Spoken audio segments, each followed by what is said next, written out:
Dealing with the condition itself is not enough. Dear Mr. Massa, I'm just trying to mind my own business. What's the matter? It's just another day, another black king captured. I'm about to lose my brain, stuck inside this ghetto rapture. I got a lot of smoke. If you want it, you can have it. They want a hat trick, but this is black girl magic. Ain't talking about the kind that'll make you disappear, but I'm talking about the power of the melanin within. Ain't looking for trouble, but I'ma say this one time. I put two dukes up if you try to touch mine. We still want justice for Samir and Trayvon. You say you don't see color, but racism ain't blind. They targeting little kids whose skin look just like mine. So I'm paranoid, it's a war zone outside. And I'm a black queen, so if you ask me to step out of my car, you gon' have to snatch me. Cause I ain't going no damn well. Had to spend my whole life living unfair. Ancestors got my back and they right here. You can never understand, it's a nightmare. Living in my black shoes by the black rules. You can keep your handshake, I don't dap coon. The white man to go nuts if he cash you. But you all on his side like a damn fool. Make it make sense. We are oppressed. Queen. We are exploited. We are downtrodden. Make it make Queen. We are sense. denied not only civil rights, but even human rights. Ahmadiyyah. So the only way we're going to get some of this Ahmadiyyah. oppression and exploitation Queen. away from us or aside from us is come together Queen. against the common enemy. Who taught you to hate the texture of your Ahmadiyyah. hair?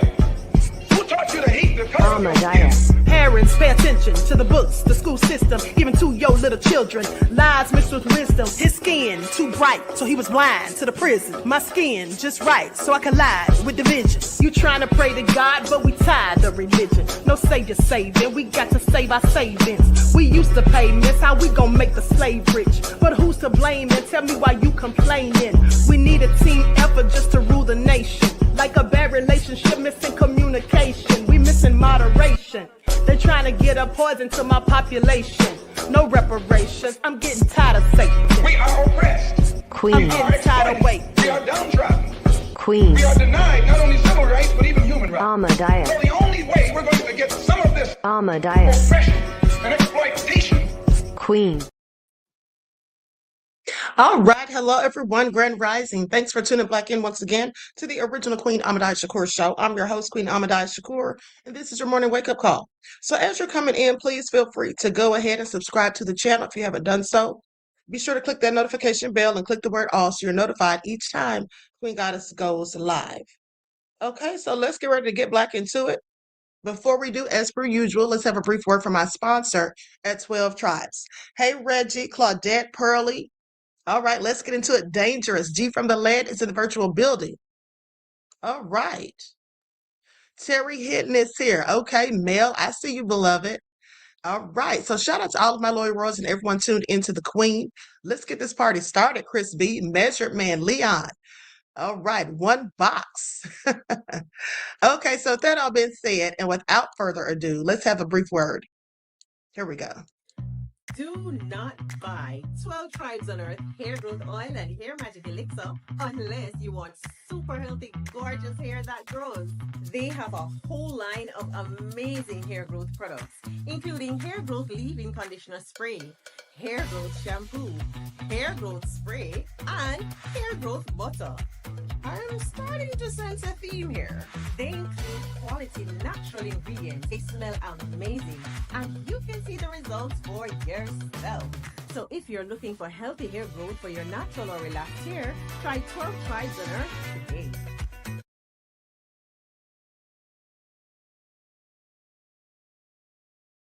All right, so with that all been said, don't forget you can purchase 12 Tribes hair oil at Etsy.com. Just look for Lisa Crafts. You can also purchase it at Walmart.com. Don't forget that she sells beard oil as well. Okay, so with that all been said, let's get ready to get back into it. Okay, let's get ready to get back into it. Now, first off, Mr. Paul Birdsong of the original Black Panthers, as he calls it, seems to have been called out. Okay, so people are coming out saying things about him. There's someone that called into someone's live and said that they knew him from California and says that he was run out of there, which I'm not surprised. Okay, said that he was run out of California. They felt like he was trying to infiltrate the gangs.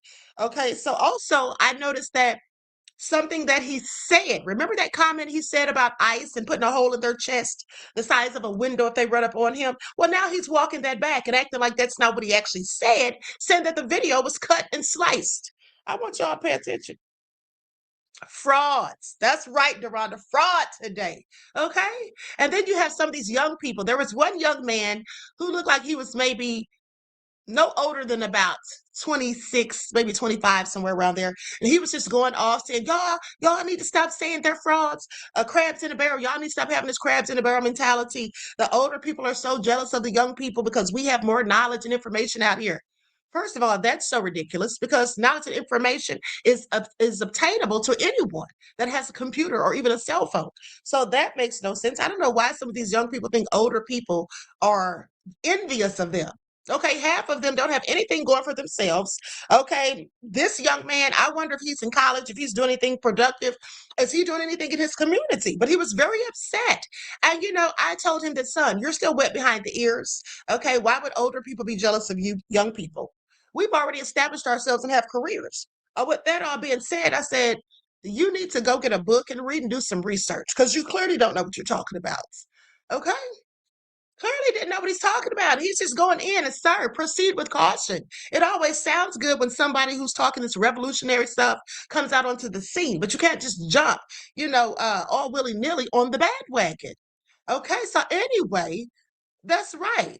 Simo says all facts. Okay, we just have to be cautious. Now, before we get into that, I want you all to see these couple of videos that I shared on X this morning that I just read across. Now, there is a young black man who was called for jury duty and he overslept and didn't make it.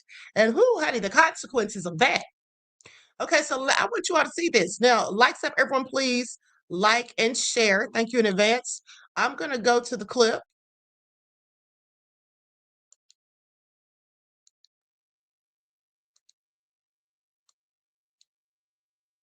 Who overslept when he was supposed to be serving jury duty paid for it with a jail sentence. The judge's stiff punishment now making headlines, and now the sleepy offender went before that same judge again. ABC's Diane Macedo is here with what happened next. Diane, good morning. Whit, good morning to you. There was no oversleeping for this court appearance. DeAndre Somerville asked that judge to reconsider his sentence after spending 10 days behind bars for missing that day of jury duty. DeAndre says jury duty was the first time he ever set foot in a courthouse. Now, after a new ruling by the judge, it looks like he'll be spending a lot more time there. I've never been in jail. I'm not made for jail. This young man is now working to clear his record after spending 10 days behind bars for missing jury duty. This was an immature decision that I made, and I paid the price for my freedom. 21-year-old DeAndre Somerville was sworn in as a juror for a civil case in August. He was scheduled to appear the next morning, but says he missed his alarm and overslept.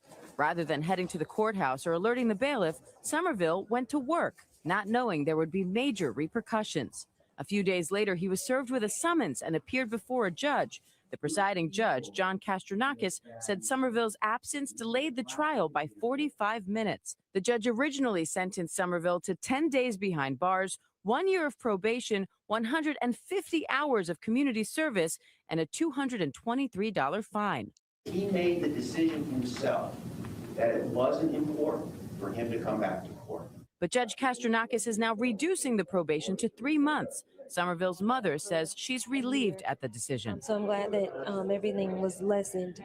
So I appreciate the judge for doing that. Somerville now calls the experience a lesson learned. I'm able to tell the next person who may feel like, oh, jury duty is stupid, I don't need to come. It's not stupid. It's a civic duty. What do y'all have to say about that? Now, do you all think that Nessa G clearly does said that judge did too much? Listen, 10 days, I think that was a bit much. I could see if it was 1 to 3 days. 10 days, that was a bit much for me. Okay, I'm sorry. I think that was a bit much. Now, I don't agree with what he did because when he awakened and realized he had overslept, he should have immediately called the court and told them that he was going to be late, or just told them some excuse, even if he didn't want to tell them he overslept. Could have said he had car trouble or whatever. But at the end of the day, he should have called and told them something. You don't just ignore it and then go to work. That was just dumb. Okay? And I remember when I was in New York for the Diddy trial, there was a day, I think there was only one time this happened, but one of the jurors was running late. Okay, they called ahead to let everyone know, to let the proper officials know that they were late. And so the judge just informed everyone in the court, and that was that. That's what you do. That's being responsible. To not call or do anything and just simply go to work, well, that just seems like you didn't give a damn. So that's likely why he got the 10 days. But here's the thing. Now he's 21 years old. It says that he was sentenced to 10 days in jail, 1 year on probation, and 150 hours of community service. That's just too much for me. He's not a criminal. He just did something stupid, okay, as young people ought to do. But with that all being said, 150 hours of community service, please. A year on probation, like he's a whole common criminal. That was just too much as far as I was concerned. But hey, I'm not the judge. Okay, I'm not the judge. But honey, if y'all thought that was something, wait till you hear this. See, Trump is so fake and fraud. Oh my goodness. At the end of the day, Trump's always acting like it's a war on illegal substances, right? I want you all to pay attention to this. This is nothing but exposing. Now, this person said exposing elite privilege. No, this is white privilege, okay, at the end of the day. Now, I want you all to pay attention because here's what happened. Trump just freed GOP Congressman Representative Steve Womack's son, serving 8 years for distributing meth and firearm possession because of family health issues. Okay, James Phillips Womack, multiple prior drug arrests, convicted of dealing methamphetamine. White House reason, they say mom's cancer battle, brother's seizures, and good behavior. First of all, miss me with it. Black people have family issues all the time. Okay, do they let black folk out or anybody else that's non-white? No. Okay, Donald Trump does it. That's who I'm talking about. Now, pay attention. So goes on to say, and he had prior convictions. Okay, this really ticks me off. Now, his sentence was commuted. Okay, he walks free while thousands of non-connected Americans, often poor and minorities, rot in prison for far less. This is very true. Okay, so they say his dad, Representative Steve Mack, thanks Trump for the gracious act. And then they say the war on rugs, only if you're not elite. Yeah, let's get into it. Who overslept when he was supposed to be serving jury duty. In more developing news, Arkansas U.S. Representative Steve Womack is praising President Donald Trump for reducing his son's federal sentence. Reports show that James Womack was arrested on federal charges in 2023. Womack indicted for 1 count of distributing and 1 count of possessing a firearm. Then in 2024, he was sentenced to 8 years in federal prison. However, President Trump reduced what was left of that sentence. In a statement, Representative Womack said he was grateful to the president. He continues by saying how the reduction allowed his son to be, quote, with his family during a profoundly difficult time. In more developing news, Arkansas U.S. Representatives. Now, with that all being said, DJ Big Six says, I wonder if he's related to Bobby Womack. You know he isn't. Sit down somewhere, okay? You know darn well he's not related to Bobby Womack. Now, with that all being said, let's get into the nefariousness of it all with these lies. Okay, the fake Huey P. Newton. Okay, the fake Huey P. Newton, because that's what he's trying to act like. Okay, that's who he's trying to act like. Hector P. Newton. Now, right, that's him. Okay, so now with that being said, here is the thing. I'm going to go through some of these clips. So and many of these clips, at least 3 of these clips are what or him talking. Okay, and I want you all to hear how he walks back what he said when he was talking all big and bad about ICE. And you know, it's interesting because you see all of these people praising him online, and it's only white people and immigrants. Literally. Everybody's so glad. But these are the same people that have always said the Black Panther Party was a whole hate group. I just want you all to think about that. And like I told you days ago and still say, if these people had come out saying all this stuff and only saying they're going to defend Black people, they would have had a problem with it, okay? It just really sickens me because at the end of the day, they're just tarnishing the name or trying to tarnish the name and legacy of the real Black Panther Party for self-defense by trying to act as though they were advocates for all of these other people or defending all these other people. If that were the case, why were they disbanded? Okay, so with that all been said, let's get into it. Likes up, everyone, please. Like and share. Thank you in advance.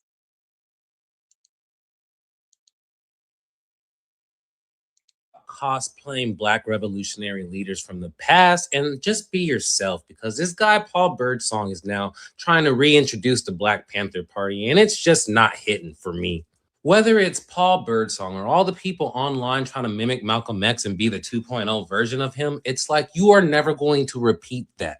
And you know why you aren't going to be able to repeat that? Because that person was able to form their beliefs off of lived experiences. You are getting your experiences off of reading a fucking book. It is never going to be genuine because it is not a lived experience for you. You are just getting your information from a book. And that's why when you try and explain his teachings, it doesn't work. It doesn't hit because you are not the one that created it.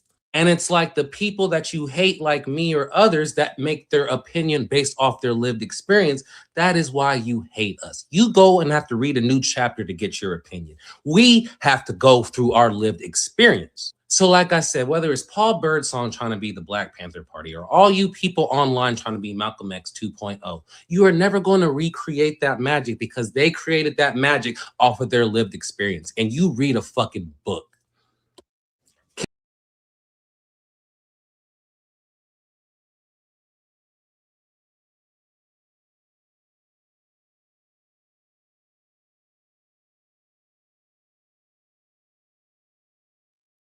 People like Paul Birdsong and less people like Tim Walz. And if you want some historical context behind who Paul Birdsong is and what he stands for, there's a movie you should go watch called Judas and the Black Messiah. 2021 film from Shaka King. You've probably seen it. If you have not, you can rent it on Amazon Prime Video.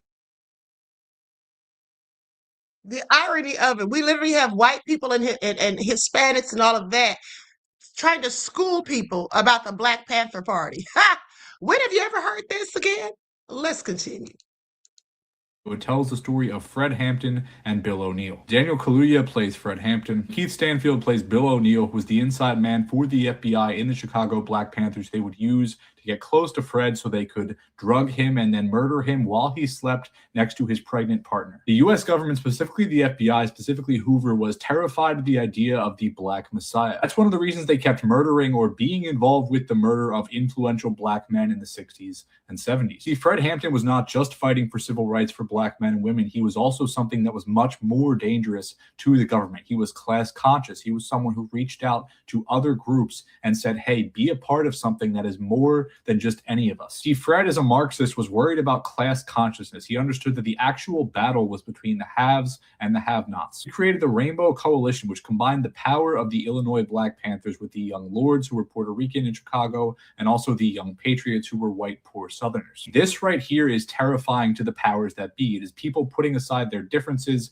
how they might look, how they might think, small things, and focusing on a large goal. Have not seen the film, I highly recommend you watch it because this is important American history. And as Tim Walz refuses to use the National Guard to protect his own people and simply begs the president to stop. In Philadelphia, we have people like new Black Panther Paul Birdsong. Reminder, all you don't tread on me people, I'm sure you have a lot of respect and understanding for what Paul is doing, right? I'm sure you're fully behind this because you like stuff like this, right? I'll leave you now with a couple clips of what Paul is doing because it's not just ICE that gets to be armed, right? The people can also be legally well armed. Paul's main message is you do not have to be afraid. ICE agent ever run up on me, I guarantee you they won't. I put a hole in their chest the size of a window. Safe line repair, safe line replace. That's what's gonna happen. They touch me. Unarmed woman was killed by ICE. If you think you're about to come and brutalize the people while we're standing here, fuck around and find out. Our interactions with the police and ICE, and we hold them accountable. We hold them accountable. We patrol the community and we hold them accountable. The Black Panther Party for Self-Defense, we're the same Panther Party from back in the day. Places where there are a lot of immigrants at, I think that the community around them needs to take special care to them and needs to start escorting them to. Okay, we've heard enough of his rhetoric because at this point, he's already been exposed, okay? He's already been exposed. But let these people keep hoping and believing. All right, let's continue. We'll get to the exposure in just a moment. I just want you all to hear what people are saying, specifically people who don't look like us. I had made a video and I was saying how protesting and all that is okay, but what we really need is a Black Panther movement, people protecting the communities. And I found one, and this is exactly what everyone needs to be doing. Watch this. If you think you're about to come and brutalize the people while we're standing here, fuck around and find out. Our interactions with the police and ICE and Okay, so as I said, people who don't look like us are the only ones singing their praises. Everybody else, I mean, we pretty much know it's all a con game, so.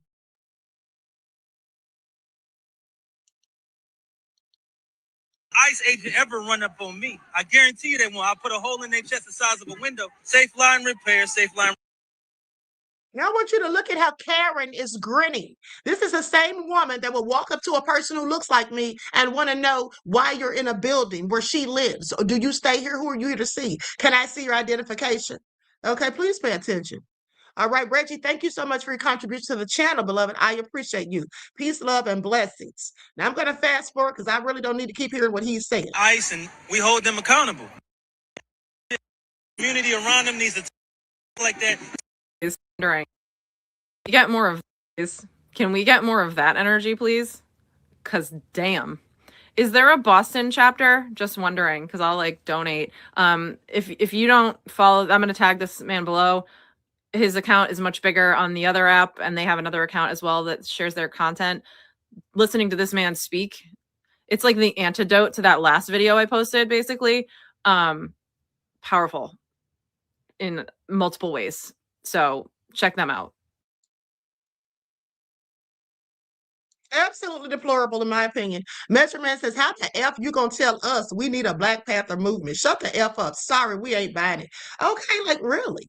All right, and thank you for your insight to the topic and your contribution to the channel, beloved. I appreciate you. Peace, love, and blessings. Okay, like I said, these people need to sit down somewhere. Okay, so now let's go to this clip right here. Black Panther Party public service announcement. Now, also, Huey P. Newton Jr. has come out and said that they're absolutely not affiliated with the Black Panther Party, okay? At the end of the day, this dude's a whole fraud.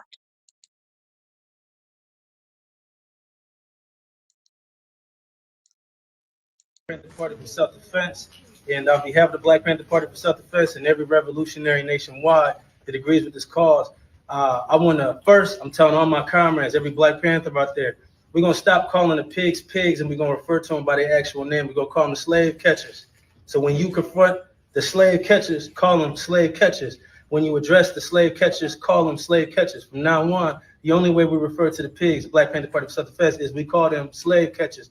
And I would like to tell all my brothers and sisters nationwide, start referring to them as what they are. And I know it's a lot of people out there that say, oh, well, this cop is a good cop and this cop is a good cop. Once they put on that badge, once they take that oath, they're taking the oath to the slave catcher patrol. And I take it, they call up police officers now, but their name is slave catcher patrol. That's what they is, that's what they always have been. Every Black officer out there, shame on you. And I'm gonna tell you why. You know how the Black police officer came into fruition? Back in the day, what a slave owner would do would go to one of the slaves and say, hey, if you'll help me catch my property and secure my property, I won't touch your wife. I won't touch your daughter. I'll let you live in the shed at the corner of the plantation. I won't bother you, but you got to help me retrieve my property. That's the origin of you being a Black police officer, is the plantation owners giving the slaves leeway if they come help them catch the other slaves. They want to use your instincts. They want to use your thought process as another Black person to help them catch Black people. That's your origin. Shame on you. So I just wanted to put that on, and we're going to refer to them henceforth as. Sit down somewhere. Okay, giving us a bunch of stuff that we already know. Clearly. One box said, where'd he get that beret? Probably at the costume shop where he got the rest of his outfit. My name is Paul Birdsong. I'm from the Black Panther Party for Self-Defense. I wanted to speak on something that I just saw before I speak on what I came to speak on. And Kenyatta, you weren't in the room when it happened, but you should know about it. The sister, Ms. Perez, came up here and spoke her mind. And then the guy that always speaks about SEPTA came up here in front of everybody and mocked at what she said. And that's bullying, and it shouldn't be allowed in a place like this. So I just wanted to put that out there. And I wanted to say, you know, you ain't got to come up here and bully the ladies. You could pick on somebody your own size. The Black Panther Party is around for that. I got time for it. So I just wanted to put that out there. My name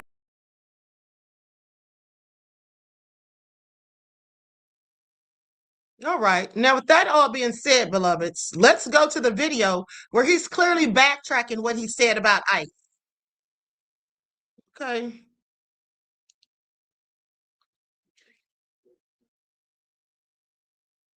Metro Man said, just stop.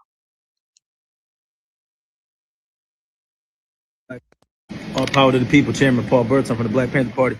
Important for active community defense duty. Listen, I want you to pay attention to the propaganda. So that video going around about me saying, "Hey, if an ICE agent run up on me, you know, that ain't what happened."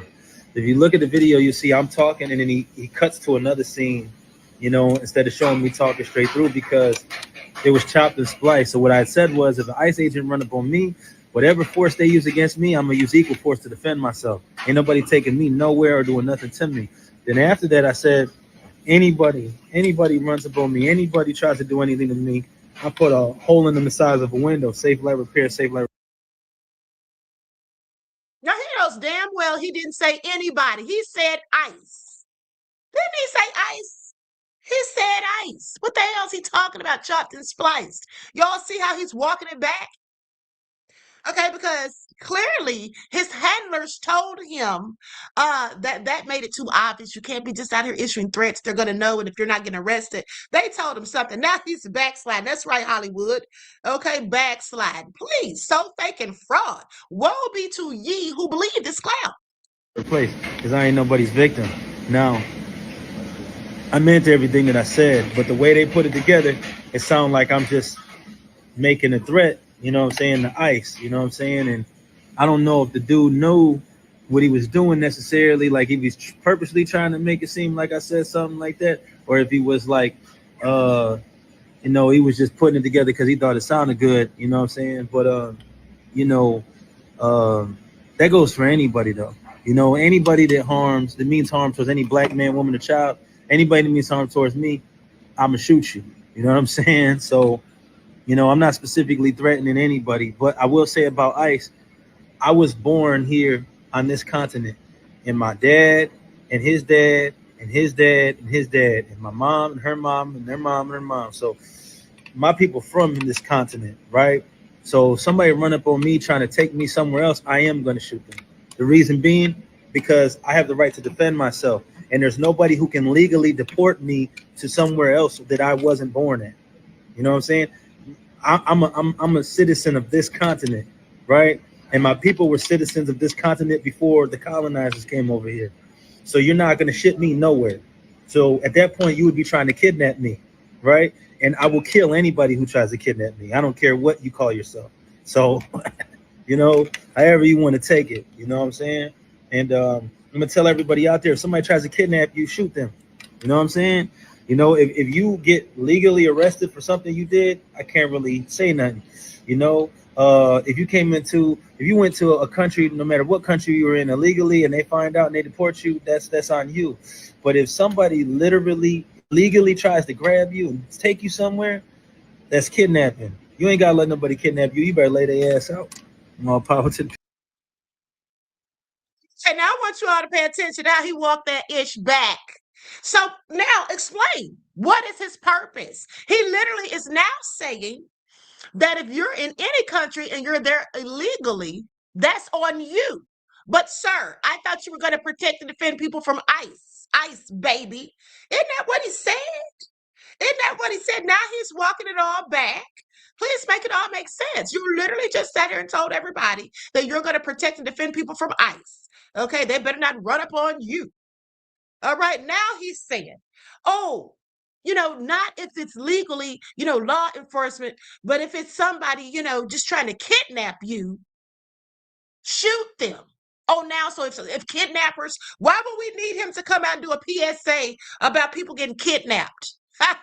Just randomly getting kidnapped. People know to defend themselves if that's the case.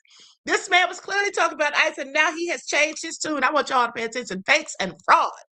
Okay, they probably told him, you shouldn't have said all that because this is not working. Now people are clearly suspicious.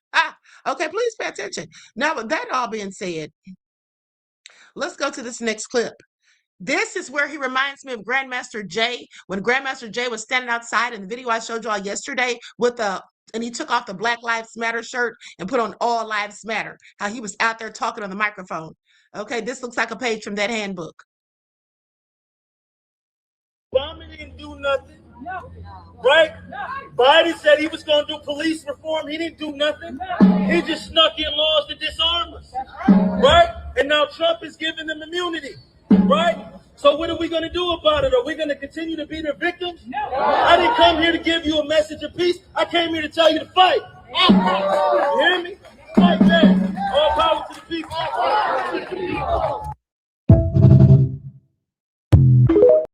I am so done. Now, let's go to the clip where this guy calls into a show and he's talking about him, basically said that he knows him. Okay, here we go.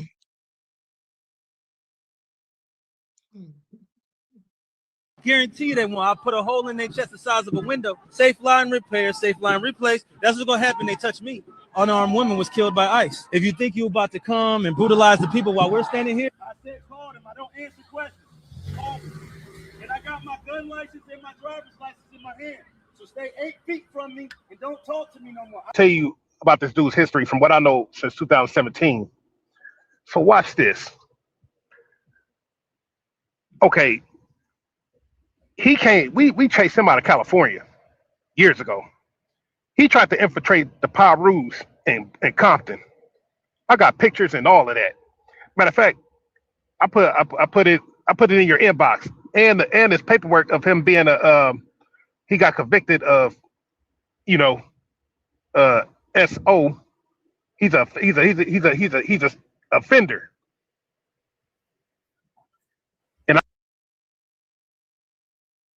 Said he got convicted of SO, said he's an offender. So he's saying that this man, and I don't know if it's true, but he's alleging that he's an S offender. Okay? And I put it in your inbox. Saying he got convicted in 2002 of that.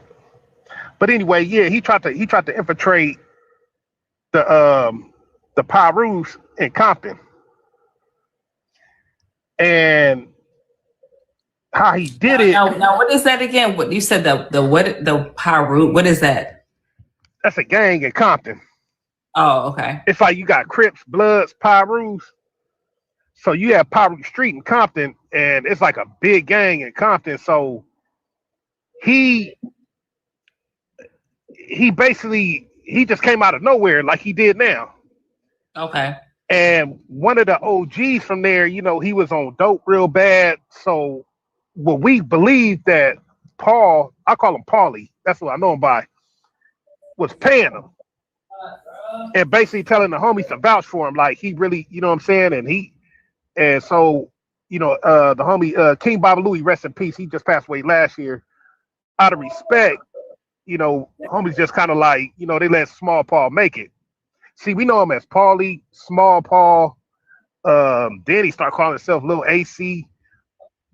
Well, anyway, me personally, when I first came across him, I'm like, man, hell nah, bro, way too clean. He ain't putting in no work. He don't smoke cigarettes. I'm getting police vibe from him. So I'm telling the homies, like, hey, bro, you know what I'm saying? Like me and a lot of homies was kind of looking at him with the side eye. But see, he was, gassing up the older niggas, you know what I'm saying, making them feel some sort of way. They took them back to nostalgia. So Small Paul was like their golden child. So the real homies that seen him coming a mile away, we went up to his files. And, made a long story short, like he was just doing he was doing the gang of COINTELPRO stuff. Like he was putting homies against, like pinning one homie against another, things of that nature. You know what I'm saying? We went up in his background. Turns out none he said was true. Matter of fact, he said his dad was original Westside Piru. That was a lie. His dad was a preacher. Rest in peace. Crazy. Paul and his dad name is Paul Birdsong Sr. You can look up his arbitrary. You can Google it, out of Lansing, Michigan. So on me, I guarantee you that when I put. Okay. I guarantee you, ICE won't run up on me. I guarantee you, I'll put a hole in their chest the size of a window. That's what he said, and I quote. Now all of a sudden he's saying somebody chopped and spliced it. But if you pay attention, how did they chop and splice it? Because that clip wasn't that long and it didn't skip to something else. Okay. He's like a pop-up on the internet. Yeah, and here's the thing. We should always be suspicious when these people pop up out of nowhere. Okay, well, we've never seen them on the scene before, and all of a sudden here they are when there's some chaos going on, coming out here trying to recruit people. Okay, yeah, right. Now, with that all being said, we're going to continue in just a moment, but I forgot to show you all this. This just reminded me, this is a white man and his girlfriend or wife. They're so jealous because immigrants moved in next door and has like a Lexus truck or something. And he's so jealous, he's mad about it. And I'm like, this reminds me of all the race riots, how the race riots got started. It was always because of them hating on Black people, okay, who were minding their own Black business and had just acquired things for themselves out of their hard work. That's why they would burn down the towns, kill the business owners, lynch them, and then destroy their businesses. I mean, we all know the stories, but this is exactly what it reminds me of. So this MAGA couple is upset that an immigrant that lives in their neighborhood drives a $100,000 Lexus. The man is a U.S. citizen and is actually a physician. Okay, after going through years of schooling, from the looks of these two, I doubt if they finished school, period, and jealous. Okay. How are they in his neighborhood, though? Brand spanking new Lexus SUV. How is that possible? Integrate into the same neighborhood that I worked my entire life to get into. I don't understand it. Here's this guy right here in his brand new Lexus. There he is, right there. That guy right there. That's a look at that vehicle. Yeah, that's an immigrant. That's an immigrant with a $100,000 Lexus. Yeah. I bet they called ICE on the man too. I bet they called ICE on that man because they some haters. Like, why are y'all caring about what the hell that man's driving? Okay, I'm sorry. These are the people I'm supposed to go out here and fight for? Yeah, no. Please miss me with it, honey. Okay, absolutely not. Absolutely not. All right, let's continue because D.L. Hughley was asked about his take on Don Lemon. Before we get into that, let's talk about Trump and Greenland. Hold on. We'll talk about that in a second, but let's talk about Trump and Greenland. First of all, Trump, this is what he posted. This is what he posted. Let me take this off so I can see. Okay, now, dear Jonas, considering your country decided not to give me the Nobel Prize for having stopped 8 wars, plus, I no longer have an obligation to think purely of peace, although it will always be predominant, but can now think about what is good and proper for the United States of America. Now, let me correct myself. He didn't post this. That's what he didn't do. He didn't post that. That's the message he sent to the man. It was a text message. But I guess the man exposed it, okay, because Trump exposed Macron's text messages. Okay, that's what Trump posted. All right, these are messages from President Emmanuel Macron of France. Okay, my friend, we are totally in line on Syria. We can do great things on Iran. I do not understand what you are doing on Greenland. Let us try to build great things. Number one, I can set up a G7 meeting after Davos in Paris on Thursday afternoon. I can invite the Ukrainians, the Danish, the Syrians, and the Russians in the margins. 2, let us have a dinner together in Paris together on Thursday before you go back to the U.S., Emmanuel. Now, why he posted that man's messages, I don't know. And Trump says, I had a very good telephone call with Mark Rutte, the Secretary General of NATO, concerning Greenland. I agreed to a meeting of the various parties in Davos, Switzerland. As I expressed to everyone very plainly, Greenland is imperative for national and world security. There can be no going back on that. Everyone agrees. So he's not going to change his mind, basically, is what he's saying. No going back. Now, the United States of America is the most powerful country anywhere on the globe by far. Much of the reason for this is a rebuilding of our military during my first term. Okay, now he's trying to take credit, please pay attention, of the military force, of the might of the military that we have now. But here's the thing. We don't have a powerful military as we used to, and I'm sorry if anybody thought so, because here's the reason. Trump has fired top military officials. In the beginning, if you all remember months ago, he fired top military officials, 4-star generals. Okay? And now we have people like Pete Hegseth, who's clearly unqualified and a whole fool. Now, who leaks information that could have gotten soldiers killed, by the way. And they've had at least 2 leaks. Now, the United States of America is the most powerful country anywhere on the globe by far.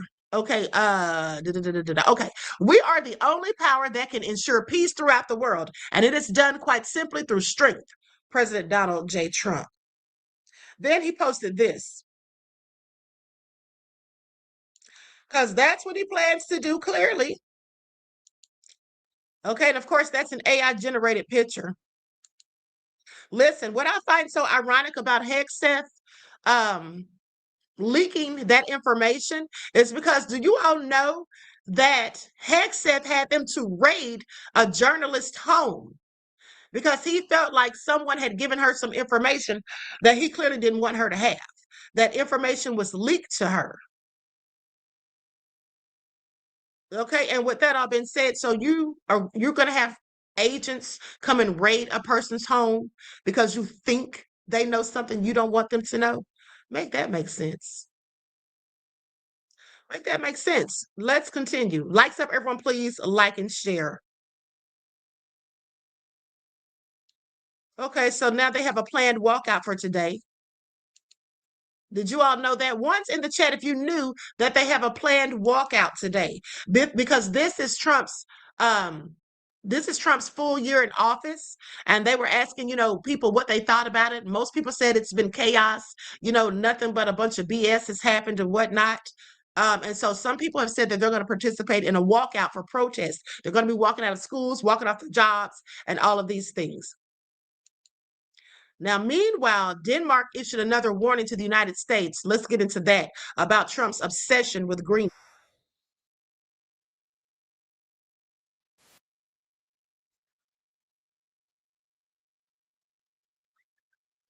Here we go.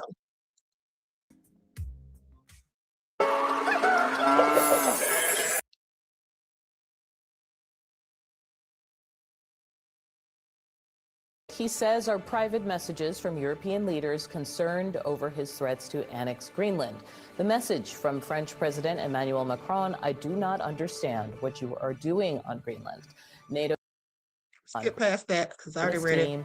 Expressing optimism and urging leaders to calm down in the face of his threats.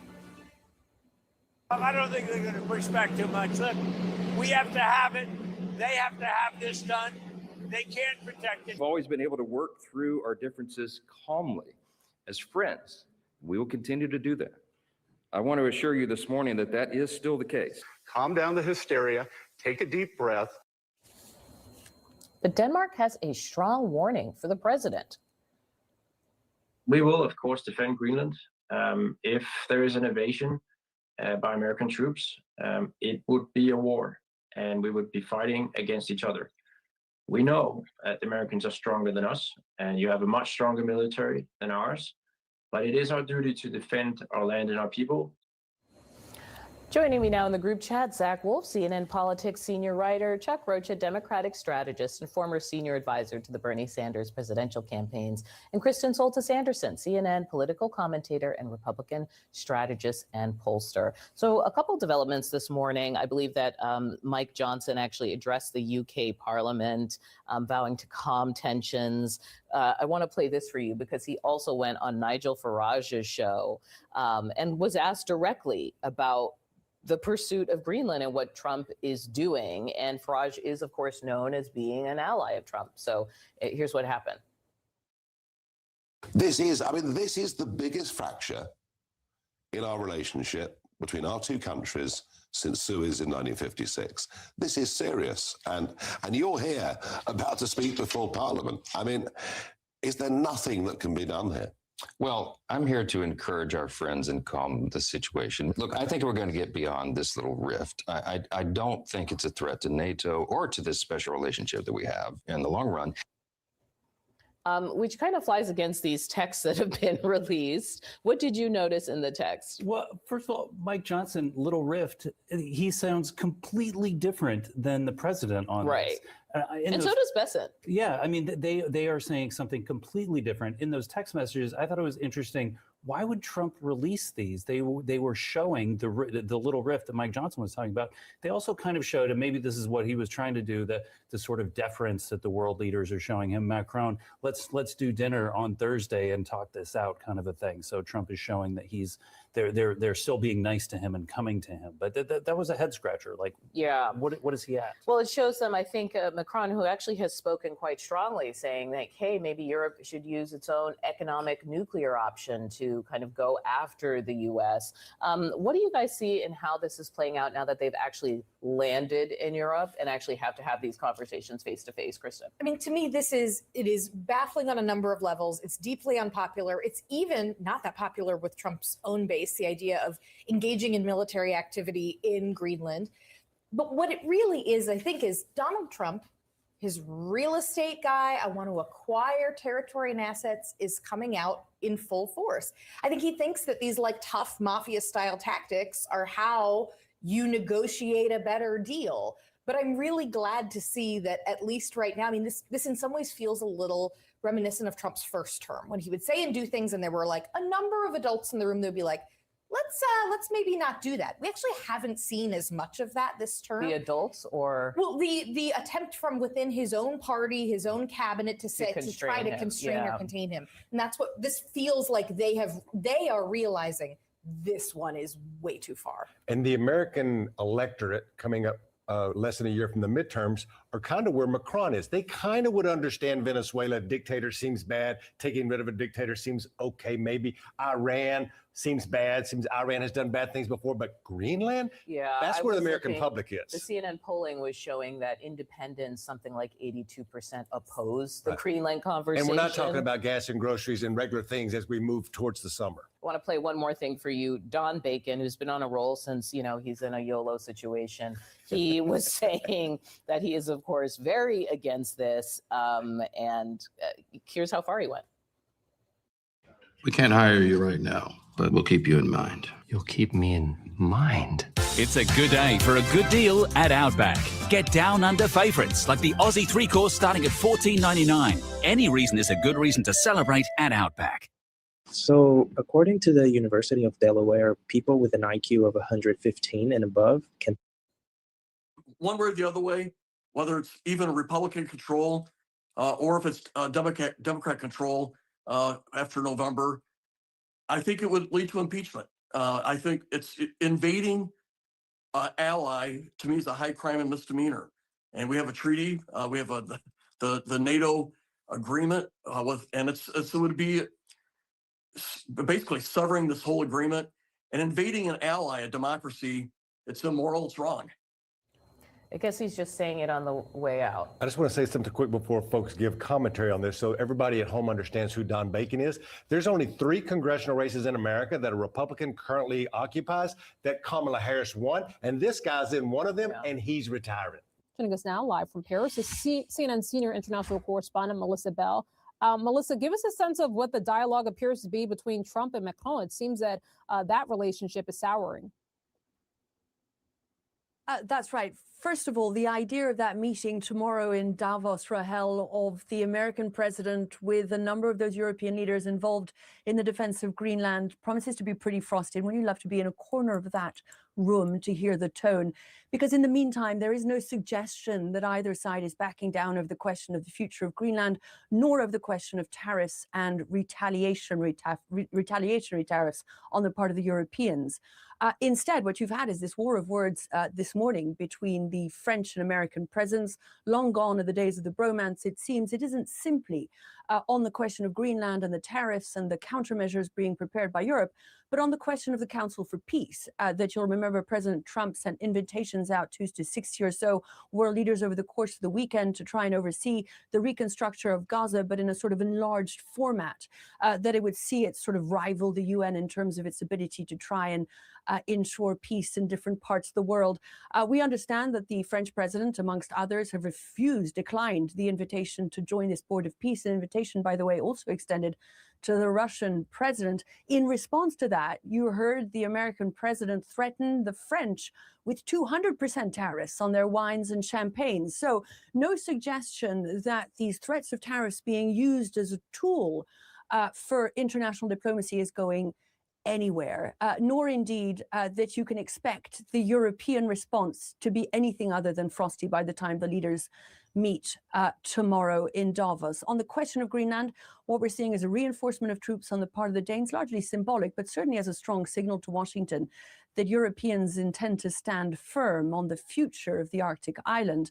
And in terms of those retaliatory tariffs, we'll see European leaders meet here in Brussels on Thursday to discuss the transatlantic relationship and its souring nature, even as they consider the weight of their countermeasures. We understand also that President Macron had extended the American president an invitation for a G7 summit here in Paris on Thursday as well. So ratcheted up have these tensions become in the hope, and that was the message of the sense of the message that Emmanuel Macron sent to the American president overnight, then published by President Trump, the idea that on Greenland there could be no agreement, but that on a number of other issues there was the possibility to work together, and that dialogue was essential even.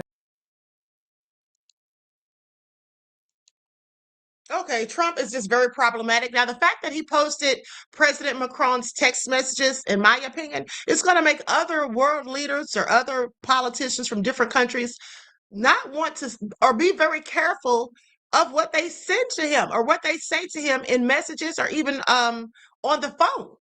Because is he going to start recording them next and releasing that? Trump is so stupid. He does not act like somebody who's the president. Now, here's the thing about when they raided the journalist home. Okay, so the FBI raided the home of Washington Post reporter Hannah Nathanson, reportedly in connection with an investigation of a system administrator accused of accessing and taking home classified intelligence reports.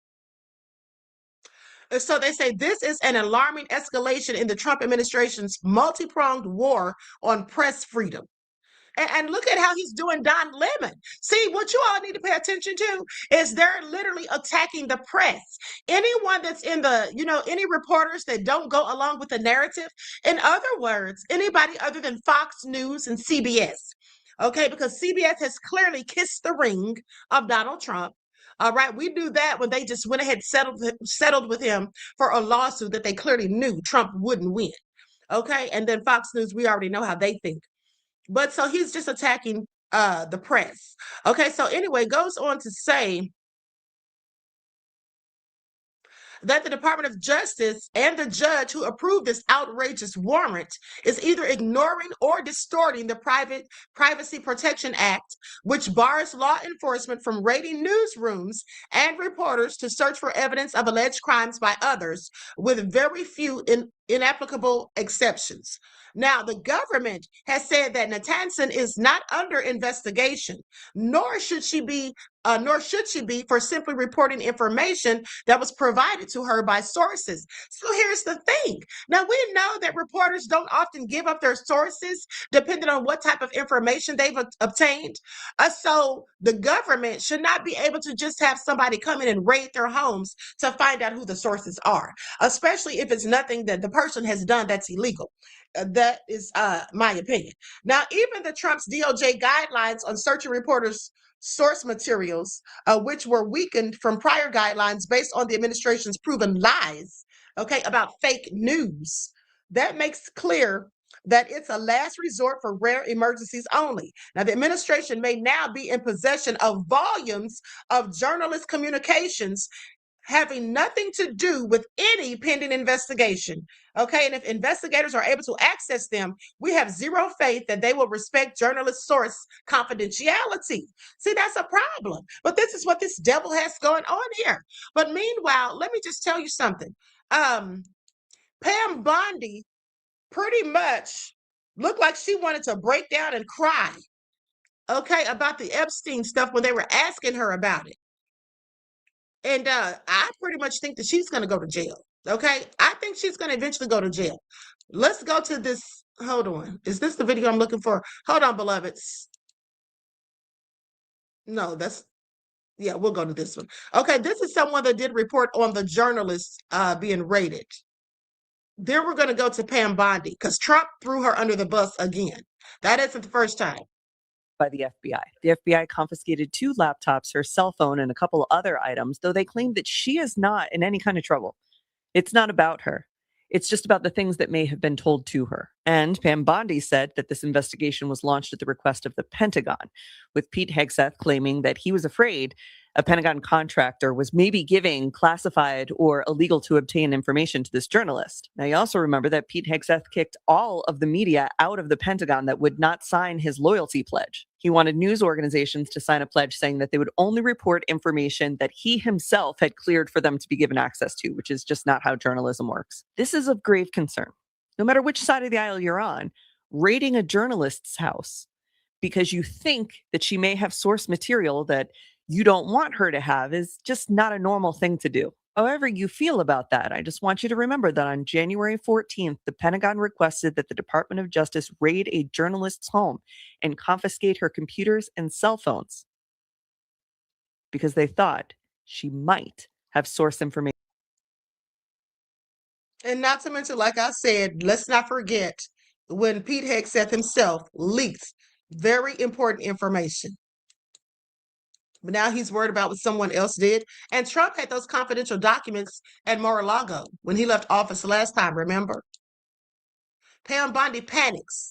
DOJ officials quit over illegal ICE orders. 6 of them quit. Now, remember, I reported this to you last week. I believe it was. Yeah, it was last week. Remember when the 6 officials said they were going to resign? So Pam Bondi is saying that she fired them. Whether she fired them or not, they're still entitled to get their benefits. Back against ICE, and now 6 DOJ officials have quit. As MAGA comes to an end and Trump is backed up into a corner, Pam Bondi has a meltdown today, and what she says is shocking. However, she ends up contradicting herself multiple times, saying the DOJ officials quit, so I fired them. Which one is it, Pam Bondi? They are so caught up in their lies, they don't even realize the nonsense coming out, but the rest of America does. However, let's see what Pam Bondi has to say about the matter. Sean, we support Secretary Noem. We support our men and women of Homeland Security and ICE who are out there taking predators off the street every day around the country, and they're doing it in Minnesota. What happened in Minnesota? We had 6 prosecutors who suddenly decided they didn't want to support the men and women in ICE. One of them was busy doing a photo shoot with the New York Times while ICE was out there risking their lives. So they came, they said, we want to resign, but we want to use our annual leave up until April, meaning they wanted the taxpayers to pay for them to go on vacation because they decided they didn't want to support law enforcement. So the breaking news tonight, I fired them all. They're fired from the office. And our U.S. attorney there, Rosen, he's great. He was just confirmed 3 months ago. So he has his hands full. And that's what we're facing around the country, the deep state, in many of these offices. And we learned these people had been out there interviewing at liberal law firms prior to this. But I'll tell you what, from a personnel level, they'd be an HR nightmare. So people better look into them. One of them actually in 2022 defended BLM when they burned down a pawn shop and someone was murdered. Yeah, they want to be part of the resistance. Yeah, bring it on. They're not going to be working for Donald Trump and the Department of Justice any longer. But that's what we're up against, not only in Minnesota, but around this country. That's almost impossible to comprehend, but nothing surprises me anymore. Yes. How dare they stand against violence and injustice in this country and do not perpetuate it for a paycheck like you two currently are? How dare anybody stand up for marginalized communities, let alone Americans as a whole, when their communities are being compromised by ICE, who everybody looks at as Gestapo? What Pam Bondi is actually showing us is her loss of control. They thought they could just buy anybody out. They thought anybody would do anything for a paycheck like them. However, many people do still have their souls, and they fully intend on keeping them. And these are the people who refuse to allow tyranny and corruption in their own cities. However, Pam Bondi has a couple more words for America. And Sean, also, we had our great men and women in the U.S. Attorney's Office in California and Eastern Michigan say, we'll come in, we'll prosecute those cases. So get ready. Good riddance to the 6 that are gone. Our great other prosecutors. The Trump administration. Oh, she is very mad. She is butthurt, okay? That must have really bothered her. But I want you to pay attention when she said one of them in 2022 actually defended BLM when they set a pawn shop on fire and somebody was murdered. Okay, well, here's the thing. Trump defended the January 6th rioters when they invaded the Capitol with a whole insurrection and people were murdered, and not just one. Okay. And then he pardoned them, Pam. Okay. So she needs to sit down somewhere. If you're mad about BLM, you should be mad about that too. But of course she isn't. Okay. Of course she isn't. Now here's another clip of her just having a fit.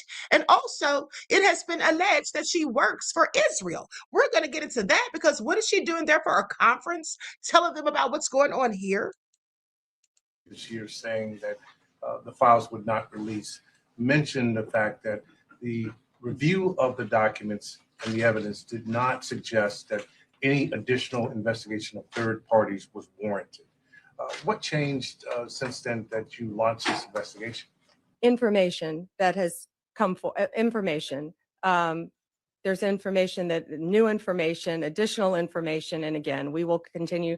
At her first public press conference following the latest Epstein bombshells, as well as Donald Trump's brutal defeat about a key Epstein files related vote, which would force their disclosure, the beleaguered Attorney General, Pam Bondi, was visibly panicked as she was peppered by reporters with questions about Epstein, and what she said and refused to say gave the whole game away. But before we unpack all that, if you end up liking this video and you want to support the channel, please be sure to hit the like, subscribe, and alert bells before you go. Flanked by Deputy Attorney General Todd Blanche and FBI Director Kash Patel, who reportedly hates Bondi privately. There's been some tension there. She got hit with a bunch of Epstein questions, and she did not handle it well or give answers that provided any sort of confidence or comfort. Off topic. On the Epstein files, does the new investigation by the Southern District of New York U.S. Attorney prevent the department from releasing all of the remaining files?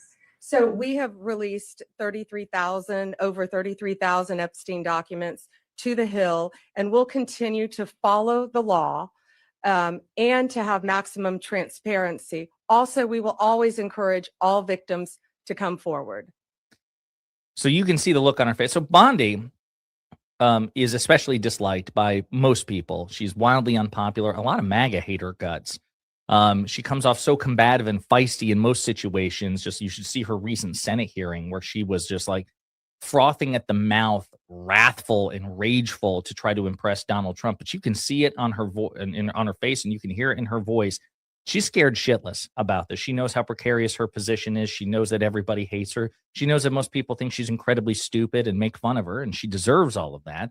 And she knows that she is dealing with political live ammunition in the sense that the Epstein files have backfired spectacularly on her, on Patel, and on their mutual boss, Donald Trump. But she did not answer the question substantively, right? What are you going to do with the release of the Epstein files? We're just going to follow the law. And if you're a victim, please come forward. That's not exactly an answer. Here's another question. Say follow the law, Madam Attorney General. Do you mean that you will provide all the files by 30 days? We will follow the law. The law passed both chambers last evening. It has not yet been signed, but we will continue to follow the law, again, while protecting victims, but also providing maximum transparency. Madam Attorney General, the DOJ statement earlier this year saying that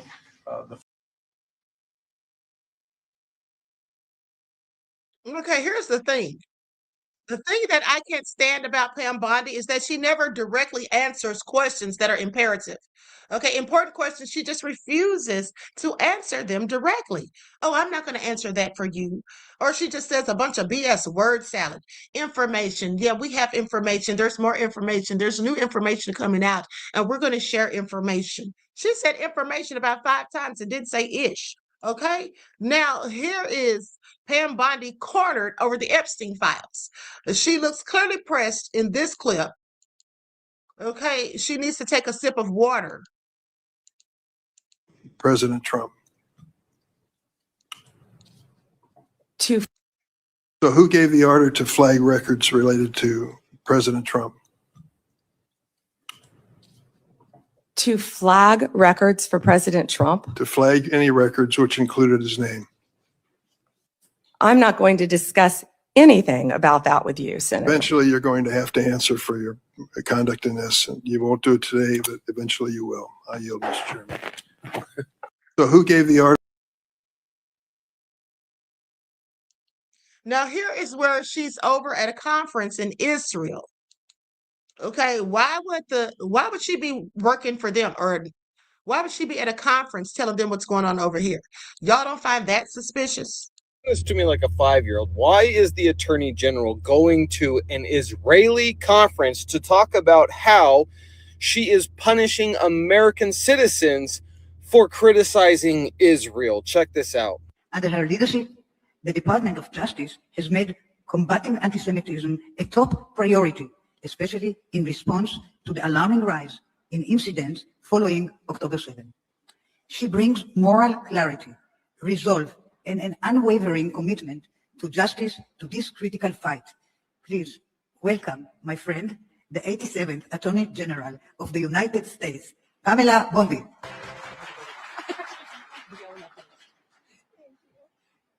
Miriam Allison is amazing. What she has done for Israel, for our country, and for this world is second to none. Thank you, my friend. The sad truth is, for way too long, anti-Semitism has been allowed to grow unchecked in this country. Too many institutions have abdicated their moral responsibility to speak up. Too many so-called leaders have stayed quiet. Actions have consequences, and inaction has consequences too. We've sued violent protesters under the FACE Act for intimidating Jewish Americans worshiping at synagogues. This is the first time since its passage, the FACE Act in 1994, that it has been used to protect a house of worship. Working with Secretary Linda McMahon, who has been a champion for you as well, and Harmeet, we have secured a $200 million settlement with Columbia University for violating the civil rights of Jewish students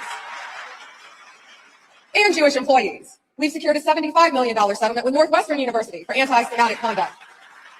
We've secured a $60 million settlement with Cornell that includes provisions to halt anti-Semitic conduct. And we've launched a full investigation into University of California's system for systematic anti-Semitism. Now let's make this very clear. What she's talking about anti-Semitism and why she was able to get these settlements from these universities is because there was pro-Palestine Stop the Genocide protests on those campuses. That's it. No Jewish person was ever hurt in any of those protests. In fact, a lot of Jewish students joined those protests because they were against the genocide as well. So this right here is 1000% proof that our attorney general is working for a foreign government.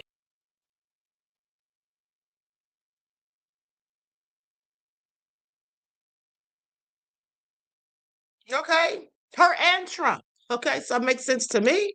I've been told you all what Trump was doing.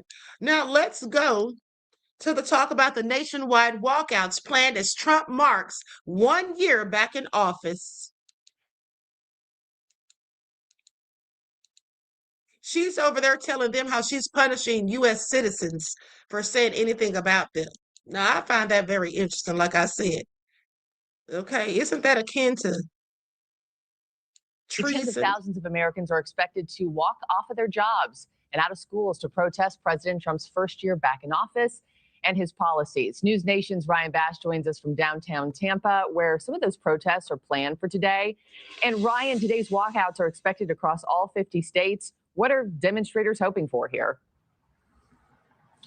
Marky, they're asking people to literally just walk out of work, walk out of school, don't shop, all in protest to President Trump's first year back in office. It is a coordinated nationwide call to action with 5 walkouts planned across the Tampa Bay area, including here behind me at Tampa's downtown City Hall. Now, this is going to be happening later on today. So 2 p.m. local time from coast to coast across the country is when these protests are going to be taking place. They are asking people to step away from their daily routines as part of what's called the Free America movement. Their slogan is, "In the face of fascism, we will be ungovernable." Organizers say they're protesting ICE raids, police and policies targeting immigrants and trans people, and increased government surveillance, using disruptions to force the administration to try and pay attention. More than 850 walkout events are planned across all 50 states. Organizers say over 42,000 people have signed up for these rallies from Tampa and Los Angeles' city halls to New York's Bryant Park. Now, this is intentionally a workday protest meant to interrupt normal life, not just draw a crowd. It also comes after the shooting death of Renee Good by an ICE agent in Minneapolis, a case organizers have said has become a rallying point for the organization and events that are happening from coast to coast today. Now, the Women's March, one of the groups that is behind today's action, say these walkouts, Marky, are not just happening domestically, they're also global, saying events are planned in Canada, France, Italy, as well as the Netherlands. Marky? Yeah, busy day ahead. And Ryan, with tensions still high around immigration protests, are officials worried that these walkouts could turn violent? So at this point, Marky, officials say that they are expecting peaceful protests, and the Women's March says that it has a clear nonviolence policy in place for these events happening all across the country. But we all remember last summer's No Kings demonstrations. They drew an estimated 5 million people nationwide. Most were peaceful, but in a few cities like Los Angeles, Ocala, Florida, and then Culpeper, Virginia, clashes led to arrests, serious injuries, and in one case, there was a death. Officials stress that those incidents were the exception, not the norm. Organizers say today is a test, Marky, of whether or not these weekday workouts and walkouts can actually apply some real pressure to the Trump administration as they enter year 2 here of President Trump back in office. Thank you for watching. Subscribe. Okay, so now let's talk about what has transpired for Trump's first year back. Okay, they say, according to an analyst, it's been defined by chaos. Okay, no surprise there. I mean, just think about all the chaos and all of the trouble and all of the issues that Trump has caused in just a year. And we're supposed to have 3 more? Yeah, well, that's not going to happen. I already told you all why. We are officially 1 year into the second Trump administration, and the president has been moving at a pretty rapid clip, to say the least, from a flurry of executive orders on his first day to mass deportations to tariffs, even arresting Venezuela's leader as he looks to reshape the global order. The first year of Trump 2.0 has been one for the history books. Joining me now is attorney A. Scott Bolden, News Nation political contributor and former chair of the D.C. Democratic Party. Scott, good morning to you. Good to see you again, as always. So first year back, I mean, how would you characterize it from your eyes? How long can you interview me over Donald Trump's I have first about year? I mean, probably 3.5 minutes, Scott. right. Well, in I know you got more questions. Let me just say this. What has dominated the first year is really chaos more than anything, but it is how this administration wants to get things done, whether it's the immigration piece or Venezuela or the tariffs.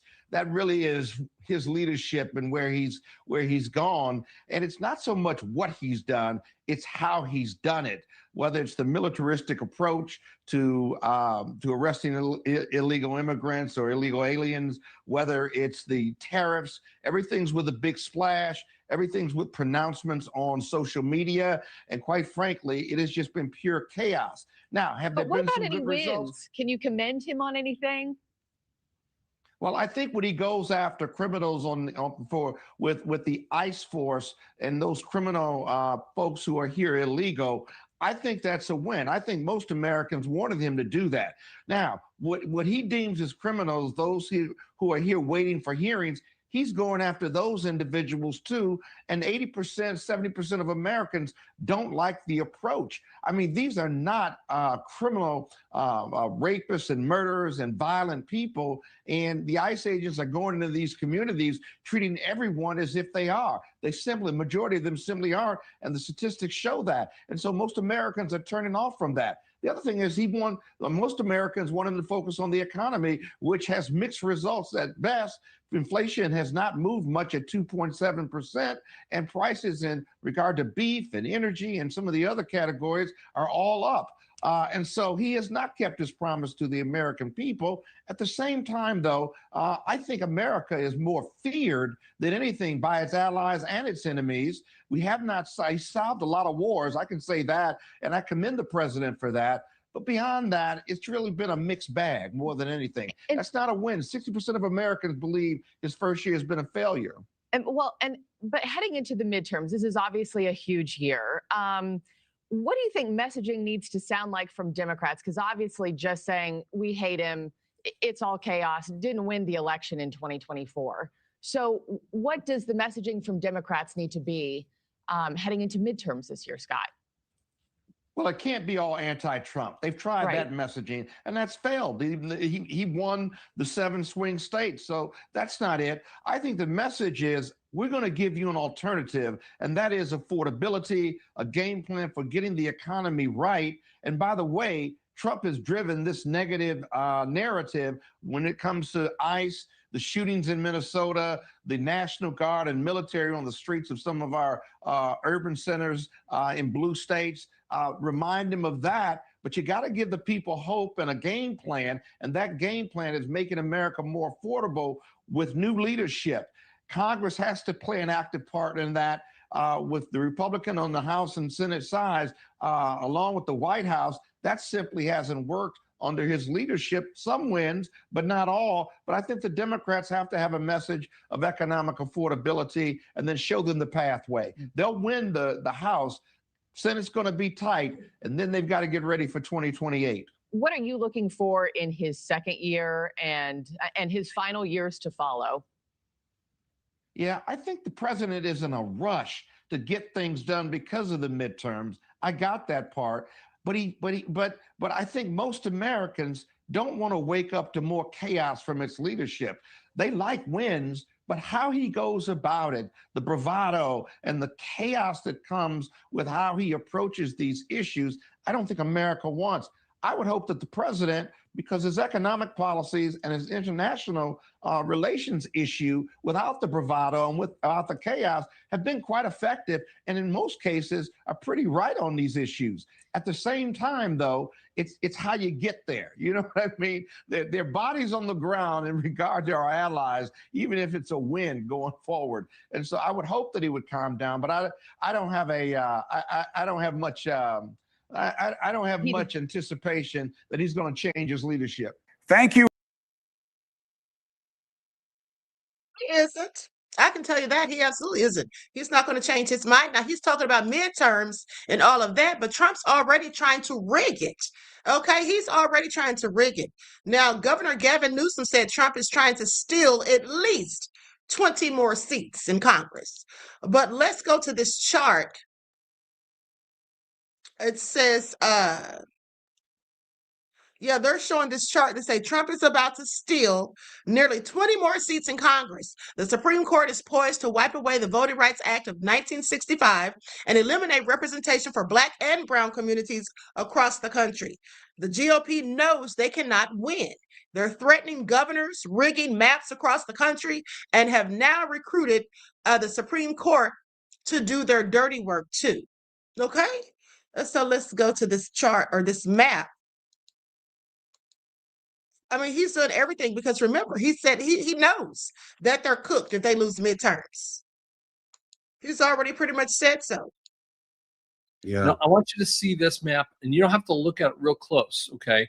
These are some of the southern states. This is before the Democrats held 24 seats. It's actually way more than 20.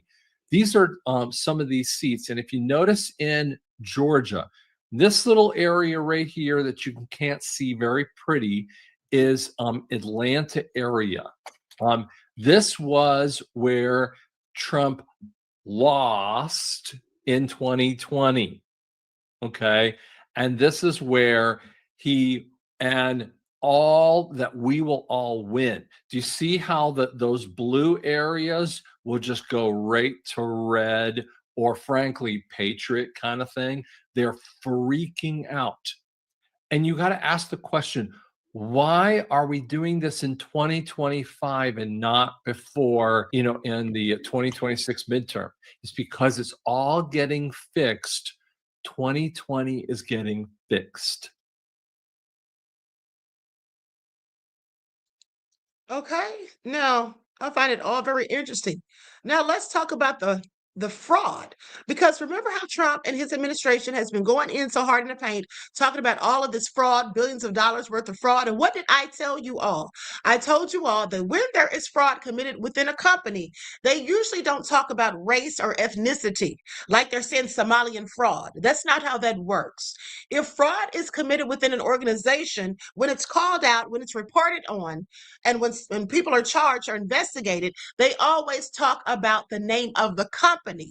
Okay. For example, if it was Chase, they would say JP Morgan Chase fraud. They wouldn't say Somalian fraud. But Trump is doing that. Of course, we already know why they're doing that, to paint a narrative and to demonize another group. But here's the thing. Trump is not really concerned about fraud. He's full of crap. And at least he's not concerned about it when people that he's friendly with commit fraud, because he has pardoned people who've committed fraud, significant amounts. Okay, let's get into it. And then we're going to talk about this woman who was found out to be a part of this fraud in Minnesota. Okay, see this right here? Why are fraudsters safe under Trump? Trump commutes as Formay's 20-year sentence in massive Medicare fraud case in Miami. Okay, now he commuted this man's sentence because this man is a friend of his, allegedly. But he's going in on the Somalians, like I told you. Now, Trump once again shields fraudsters. Miami woman doing 35 years in prison for bilking Medicare gets a sentence commuted by Trump. Judith Negron was sent to prison for aiding in a $200 million fraud case in what was then the country's biggest mental health billing racket. Okay, $200 million. This is a white woman. Okay. So it's okay for her to commit fraud for $200 million and then just get it commuted. And then here we have another. Trump pardons Dinesh D'Souza, who pleaded guilty to campaign finance fraud, another one of Trump's friends. Okay? So don't y'all find that interesting? Because I sure do. And that's all he kept talking about when it pertained to the Somalians. Okay? They want to come down hard on people who don't look like them. But when it is people who look like them, then they just get to go free, no matter their crimes. Now, this report came out 36 minutes ago. Woman convicted as key player in Minnesota fraud scheme speaks out.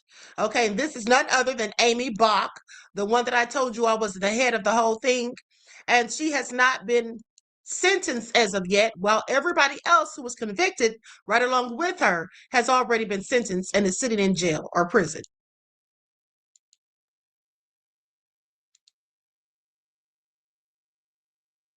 Exclusive interview with the woman prosecutors say was the mastermind of Minnesota's biggest COVID-era fraud scheme. 44-year-old Amy Bach is not part of the Somali community. Last year, she was convicted of orchestrating a $250 million pot to defraud a government program to feed hungry children. CBS News Minnesota investigative reporter Jonah Kaplan spoke with that woman exclusively. He joins us this morning from Minneapolis. Jonah, really important interview. I mean, you spoke to her in the jail cell. Break down the story for us.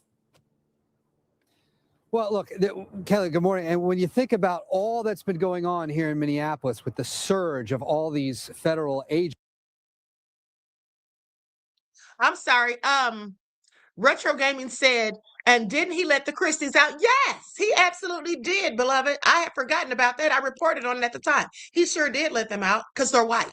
It's all because, at least according to the administration, it's this fraud investigation. And the Somali community has been at the forefront of the investigation because most of those who have been either charged or convicted in the fraud schemes are Somali. But Amy Bach is not Somali, but federal prosecutors blaming her for being the mastermind, at least, of one of these schemes. It's rare to speak with someone in federal custody, but Amy Bach told us she defended her actions, but she has some regrets. We were allowed 1 hour to speak with Amy Bach over a video call from her Minnesota jail cell. Now I can hear you, yes. Until she was arrested in 2022, Bach led Feeding Our Future. The now infamous nonprofit signed up restaurants and caterers, many from Minnesota's large Somali community, to receive taxpayer money for providing meals to children in need. During COVID, for obvious reasons, parents were allowed to come and pick up meals. So we suddenly were able to reach more children. But prosecutors said it turned into something else, the nation's largest COVID-era fraud, with Bach as its mastermind. Are you the mastermind of this scheme? Absolutely not. I believe in accountability. If I had done this, I would have pled guilty. I wouldn't have gone to trial. I wouldn't have put my children and my family through what we've been through. I've lost everything. While Bach's attorney provided this video showing stacks of food, Prosecutors say Bach and the businesses she recruited stole tens of millions of federal dollars, spending it on luxury cars, real estate ventures, and vacations. I wish I could go back and do things differently, stop things, catch things. At that point in time, I believed we were doing everything in our power to protect the program. But in 2021, Bach sued the state agency that oversaw the meal program, alleging its scrutiny of Somali applicants was, quote, discriminatory. How do you think state officials took that? Nobody wants to be labeled as being racist. Minnesota officials told a state watchdog the threat of legal consequences and negative media attention intimidated them into easing off. The notion that a state government is paralyzed and has to allow this level of fraud because they were afraid of what I might do in a lawsuit is preposterous. Help me welcome Amy Bach. In Minnesota's large Somali community, one leader called her a modern-day Robin Hood. The community deserves this. The children need this. In 2019, the nonprofit submitted $3 million worth of meal claims. 2 years later, it submitted nearly $200 million. All of a sudden, you're cutting $200 million worth of checks. How do you not see that as major red flags and keep this going? We relied on the state. We told the state, this site is going to operate at this address, this day, this time, and this number of children. The state would then tell us that's approved. Now, what she tried to paint it as, beloved, she tried to paint it as if when she filed the lawsuit, that's the reason they came after them with all this fraud or whatever and such an enormous amount. That's not what it was. She filed that lawsuit to try to make them feel like, oh, because you're targeting these people, because you're even daring to say you're going to investigate them, that's racist. And so they just let it go, because if you remember when I first reported on that story, when it first hit the news in 2022, I wondered why I never heard anything else about it. But that's because the people let it go because they didn't want to be accused of being racist, because it was the Somali community. She was the only one that wasn't Somalian. And so she wrote that letter trying to accuse them of racism just to try to get it to go away, which it did. But now it came, and then it came back. Prosecutors also accused Bach of collecting bribes and kickbacks from meal site operators. At trial, they revealed text messages where she compared Feeding Our Future to the mob. Are you a mob boss? Absolutely not. No. Were you personally benefiting from any of it? I collected my salary, and that was all that was collected. Didn't federal agents find gold jewelry, cash in your closet? They found minimal jewelry. I believe it was like 2 pair of earrings, a bracelet, a watch. There was some cash there. At trial, Bach took the stand, but the jury didn't buy her story. Within hours, they convicted her on all counts. Last month, a judge ordered her to forfeit more than $5 million in proceeds from the fraud.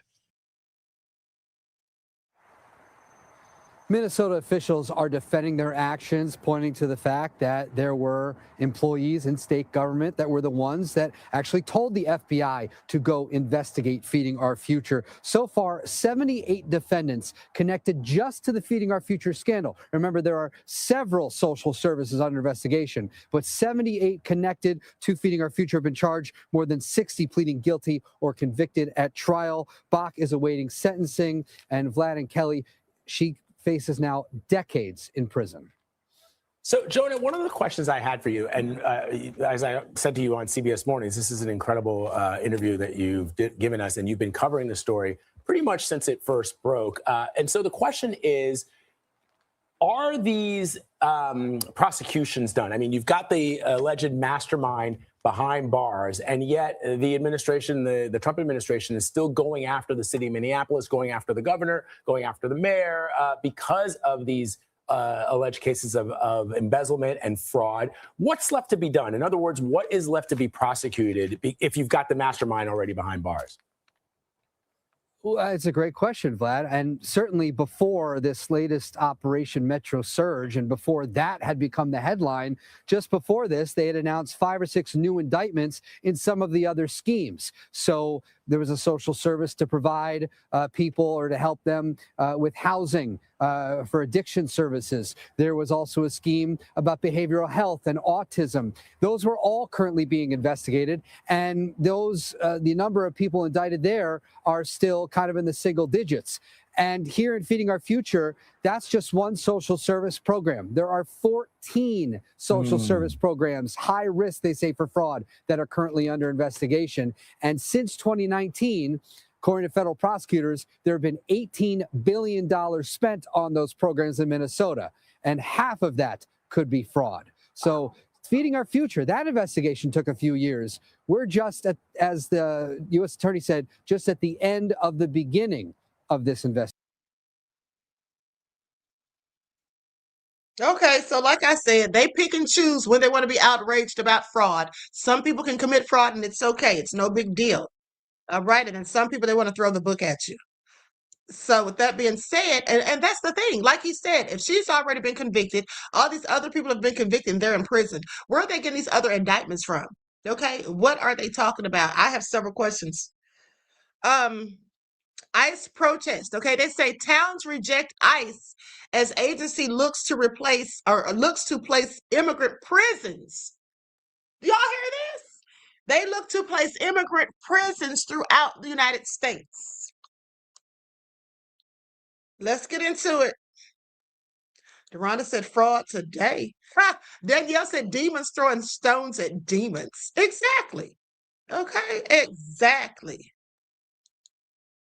J Money says both parties should expose each other. Well, they're pretty much doing that in so many words. Facilities, ICE processing facilities, ICE holding facilities. Here's a little bit of a heads up, something to watch out for. You've all seen, right, ongoing protests and occasionally very intense protests at these ICE facilities in places like Broadview, Illinois, and in Minneapolis at the ICE facility there. We've seen flashpoint protests at the ICE facility in Newark, New Jersey, and the one in Tacoma, Washington. You've seen all that over the course of the past year, right? Well, here's something that we are now noticing. We're now noticing protests in sort of communities in uproar, really big local responses in far-flung, out-of-the-way towns all over the country, as ICE now starts to try to use some of the billions of dollars Trump and the Republicans just gave them, as they use that money to try to build new facilities and prisons and prison camps all over the country. They have now cited where they want those places to go. They're trying to like repurpose vacant warehouses into prison camps. Everywhere they are trying to do that, they are being pushed back. And oftentimes it doesn't make more than local news, but when you start looking for it, you see it everywhere. Here, for example, is local news coverage from Durant, Oklahoma. Locals there packed a town meeting, and the local government, in response, rushed to pass a brand new ordinance that gives the city of Durant, Oklahoma, the power for the first time to say no to a jail or detention facility being put up in their town. They've got a 1.2 million square foot warehouse space that ICE wants to use to build a prison camp, but in Red State, Oklahoma, this local community, Durant, Oklahoma, and the Choctaw Nation, which is headquartered quite nearby, they are both very firmly saying no, they will not stand for it. Red State, Oklahoma. Also, look, Roxbury, New Jersey. Now, New Jersey is a blue state, but Roxbury is pretty much a red town. Roxbury has an all-Republican local government. But after locals in Roxbury, New Jersey got word that ICE wanted to use a 500,000 square foot warehouse in their town to put up an ICE prison camp there, locals started protesting like mad, and now the all-Republican town council in Roxbury has passed a resolution saying, no, you are not going to be allowed to build that here. Hutchins, Texas. In Hutchins, Texas, ICE is trying to build an immigrant prison camp there too. They've got a 1 million square foot vacant warehouse in Hutchins, Texas. Locals have been protesting, and now the mayor is coming out firmly and publicly and saying they are not going to allow ICE to put in a prison camp in Hutchins, Texas either. It is something we do not need in our city and something we do not want. Orange County, New York. Again, New York, a blue state, but Orange County has generally leaned red. Residents of Orange County packing town halls and local public meetings, at least one of which had to be moved to a larger meeting site to accommodate the size of the crowd clamoring to get in. The village board and the mayor and the local Democratic Congressman, Pat Ryan, the Republican county executive in Orange County, all now saying no, ICE will not be allowed to build a new ICE facility. They will not be allowed to build a So they want to put these things up everywhere. Okay. And then listen, there is a U.S. citizen who's Asian. This man, they took him out of his home. They bust down his door and they took him out of his home wearing nothing but boxers and a blanket that I guess somebody threw over his shoulders in the home. But he had on no shirt.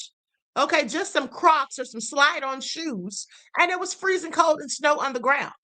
Okay. And the man was here legally. I want y'all to pay attention. So they're just going and bursting in people's doors. Like, make it all make sense. They're still doing it. But here's my thing. When they're doing these things, what gets them on the person? What puts the person on their radar?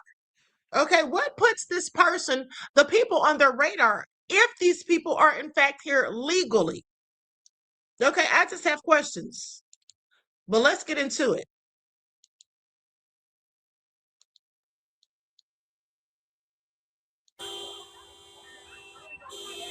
Do not talk to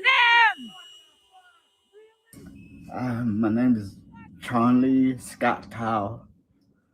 I'm 56 years now. So the point they got to me and my daughter-in-law, and then they told me to come out here without my clothes on. I was short only, and then they just handcuffed me right there. And then when they took me out there, my grandson was picking on the window.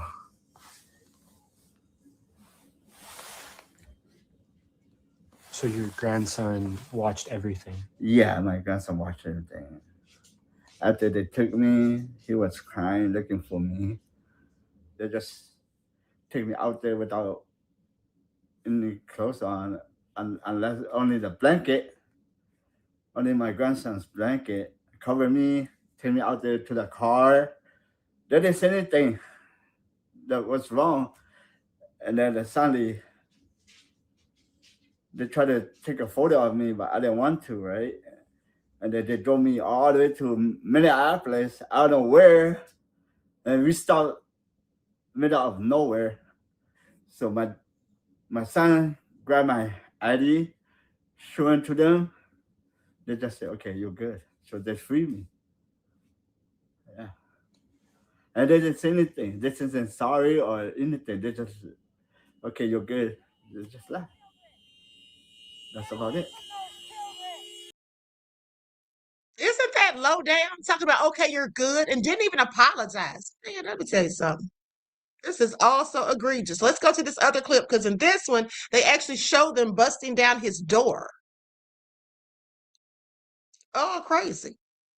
Melanie said, can you say FEMA camps and internment camps? Yes, we can. And guess what?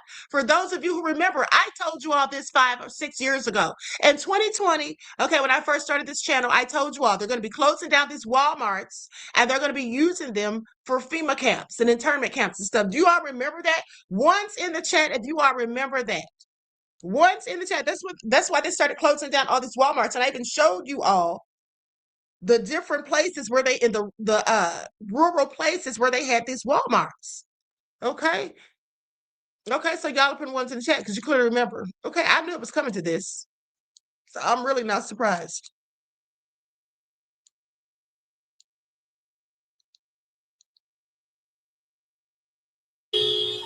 This is the moment 56-year-old Chong-Li Tao was arrested by ICE at his home in St. Paul, Minnesota. Officers broke down his door, handcuffed him, and dragged him into the snow wearing just shorts and sandals. Tao, who goes by the name Scott, was returned home later on Sunday without explanation or apology. Down here. He spoke to Reuters, recounting the fear and shame he felt. My daughter-in-law came to the room and said, Dad, there's an ice out there. I said, okay, just don't open the door. So I locked my bedroom, and then Sunday they break in, they just came to the room and knocked on the doors. I just, okay, just open the door, see what they want. And then suddenly there's a gun pointed at us. I like, whoa. And they said, and then they go, you come out here. I go, okay. And then I came out there with my hand up, and then they said, put my hand on my back. So I did, and then suddenly they just handcuffed me. Tao said he tried presenting his ID. They didn't ask for my ID or anything until after they handcuffed me, and then they asked me, do I have my ID? I go, yeah, it's in the room. And then my daughter-in-law, she tried to get my ID, but they didn't want to see it no more. Yeah, they just took me out there with no clothes on, and then just covered with my grandson's blanket. So yeah, they just took me out there. And I was like, man, this is embarrassing. Tao said his parents brought him from Laos to the United States in 1974, and he became a U.S. citizen in 1991. After officers photographed him and took his fingerprints, he was returned home. In a statement, the Department of Homeland Security said officers were investigating 2 convicted sex offenders at the address. Spokeswoman Tricia McLaughlin said a U.S. citizen living there refused to be fingerprinted or be facially identified, and that he matched the description of an offender. She added that it's standard protocol to hold all individuals from a house involved in an operation for the safety of the public and law enforcement. Tao's son, Chris, says what happened makes him wonder if America is still a good place to be. If this is America is what it looks like, why are we here? What are we doing here? Okay. All nefarious. And at the end of the day, I don't believe a word they're saying. Okay. I don't believe a word they're saying. They're talking about how they, hold on, what's this? They're dragging this woman out of her car. Okay. So they're talking about they thought there was an S offender there. Okay. Well, if that's what they thought, why didn't they have a warrant? Why didn't they have a warrant? All right. Because the warrant would have had someone's name on it, the person or people who they were looking for, and they could have, once they got inside, they could have seen if that was the person just by simply looking at their identification. So they don't have warrants, and they're bursting into your house. So people, remember what Minister Farrakhan said about they're going to be coming up in people's houses and stuff like that? Yeah, so that's what they're doing. Coming up in those people's houses. All right. And then taking that man out there, that was to humiliate him, if you ask me, because why wouldn't they allow him to put on a shirt and a pair of pants, a coat, a jacket? It's cold out there. That was plain to see. And then talking about you're good and going to drop him off. Okay.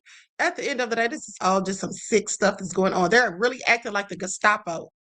All right. So anyway, with that all been said, let's go to this video of D.L. Hughley when he stopped by TMZ and they questioned him about Don Lemon and Nicki Minaj. I believe they brought her up because DL has clearly had some words with her. Let me put an overlay on here.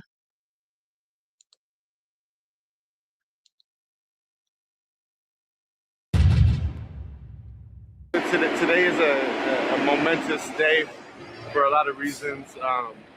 We're celebrating the life of Dr. Martin Luther King Jr. Right.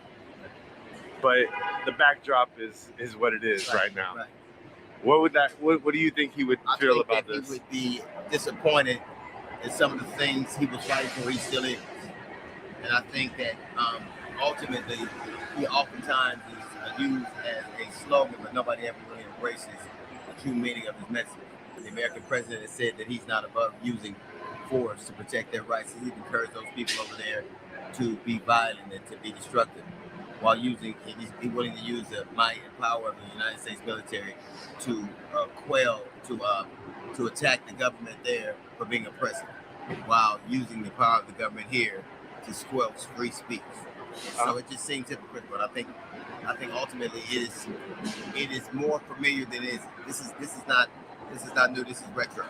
There was a whole scene that unfolded at this church. Right. You saw this, right? Nicki Minaj going after Don Lemon. You see this, like for reporting it. What's so funny to me, people hate. It's so funny how many other writers hate. They hate transgender and gay people more than they do pedophiles. That's amazing to me. Nikki don't need to worry lot about of Don. this. She need to be with damn Don Lynn and Nicki Minaj need to be worried about Chris Hansen. She needs to be worried about. There are more illegal immigrants, if that is your cause, in Texas, in Florida, in Illinois, in Georgia, even in California. He is punishing those people. One, because the governor ran against him, and two, he just wants to be evil. This is a campaign against blue states and blue cities. Donald Trump has used America, and he's used them in Somalia, in Libya, in Venezuela, in Nigeria.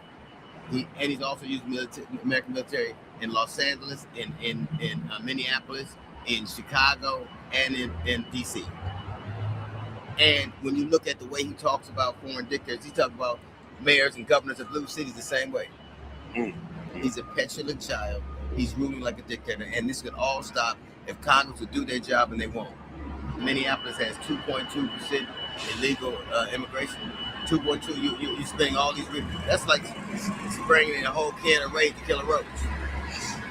Hey, thank you so much, man. Okay. He's absolutely doing that just out of being malicious because he doesn't like Governor Walz.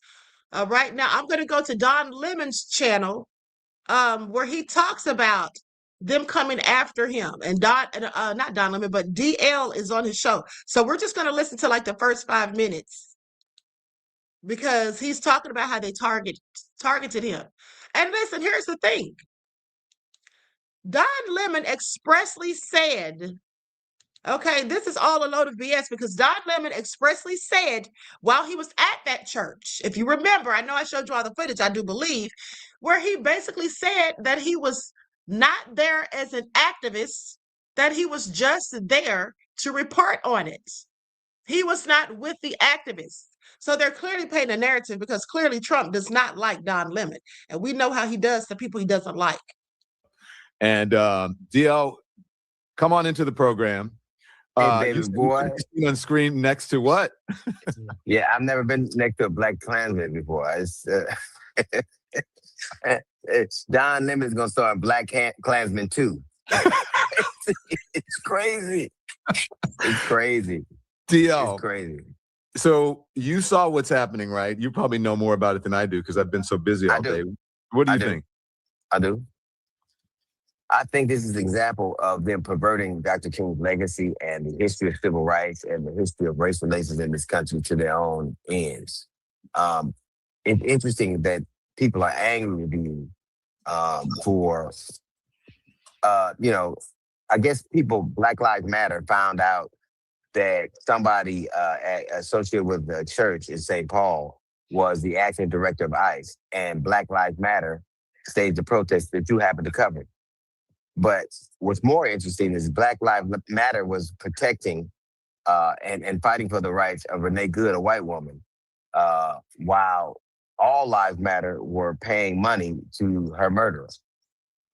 And so it's just we find ourselves, and it is. Now, I want you all to think about what DL just said for a moment. Okay, I want you all to think about that. You have people out there defending and protesting for Renee Nicole Good, but like he said, All Lives Matter was paying money to the murderers. Remember how they were collecting money for Jonathan Ross, the man who shot her in the face? Okay, and took her life.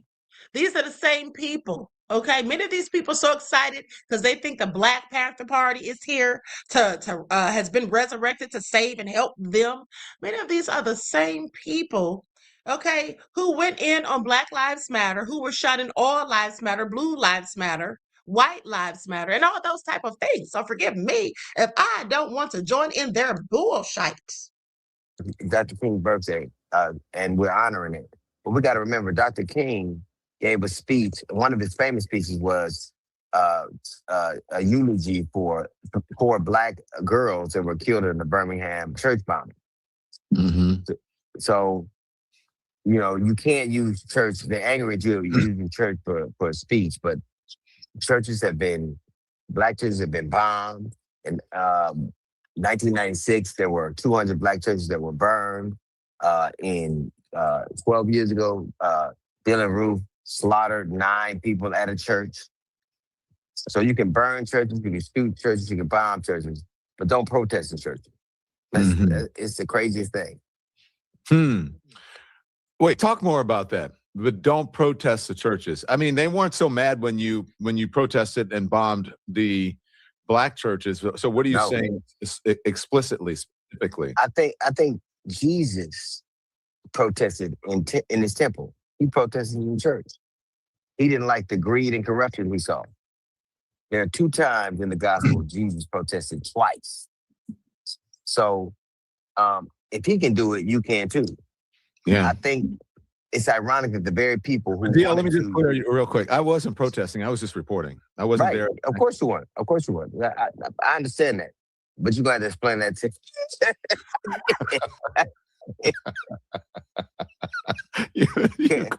Can you guys get my picture? I've never taken a picture with a classmate before. That's so crazy.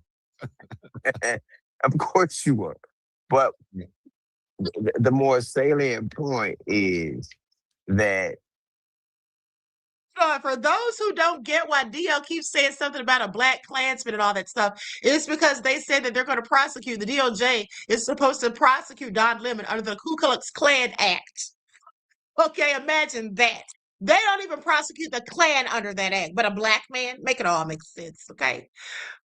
It's all crazy. the very people who are angry that protests erupted in church are the very people who tried to, this administration tried to get courts to allow them to arrest migrants in church.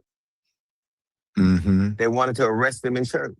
And the funny thing about church is Jesus told us exactly how he wanted us to treat the stranger. He wanted us to feed them. He wanted to clothe them. He wanted to protect them. He didn't say, hey, after all that, throw them in vans and drive them to Venezuela. He didn't say that.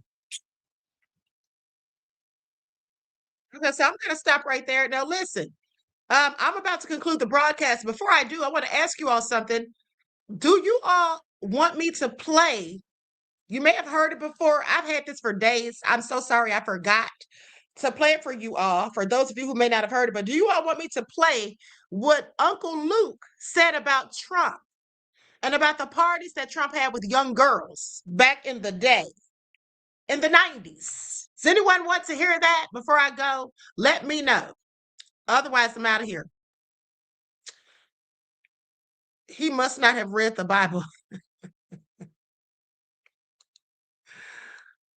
Why they keep on using Black American history for aliens, for illegal aliens? Leave our country and struggle out of it. We are not illegal immigrants. Exactly. All right, exactly, beloved. I have to agree.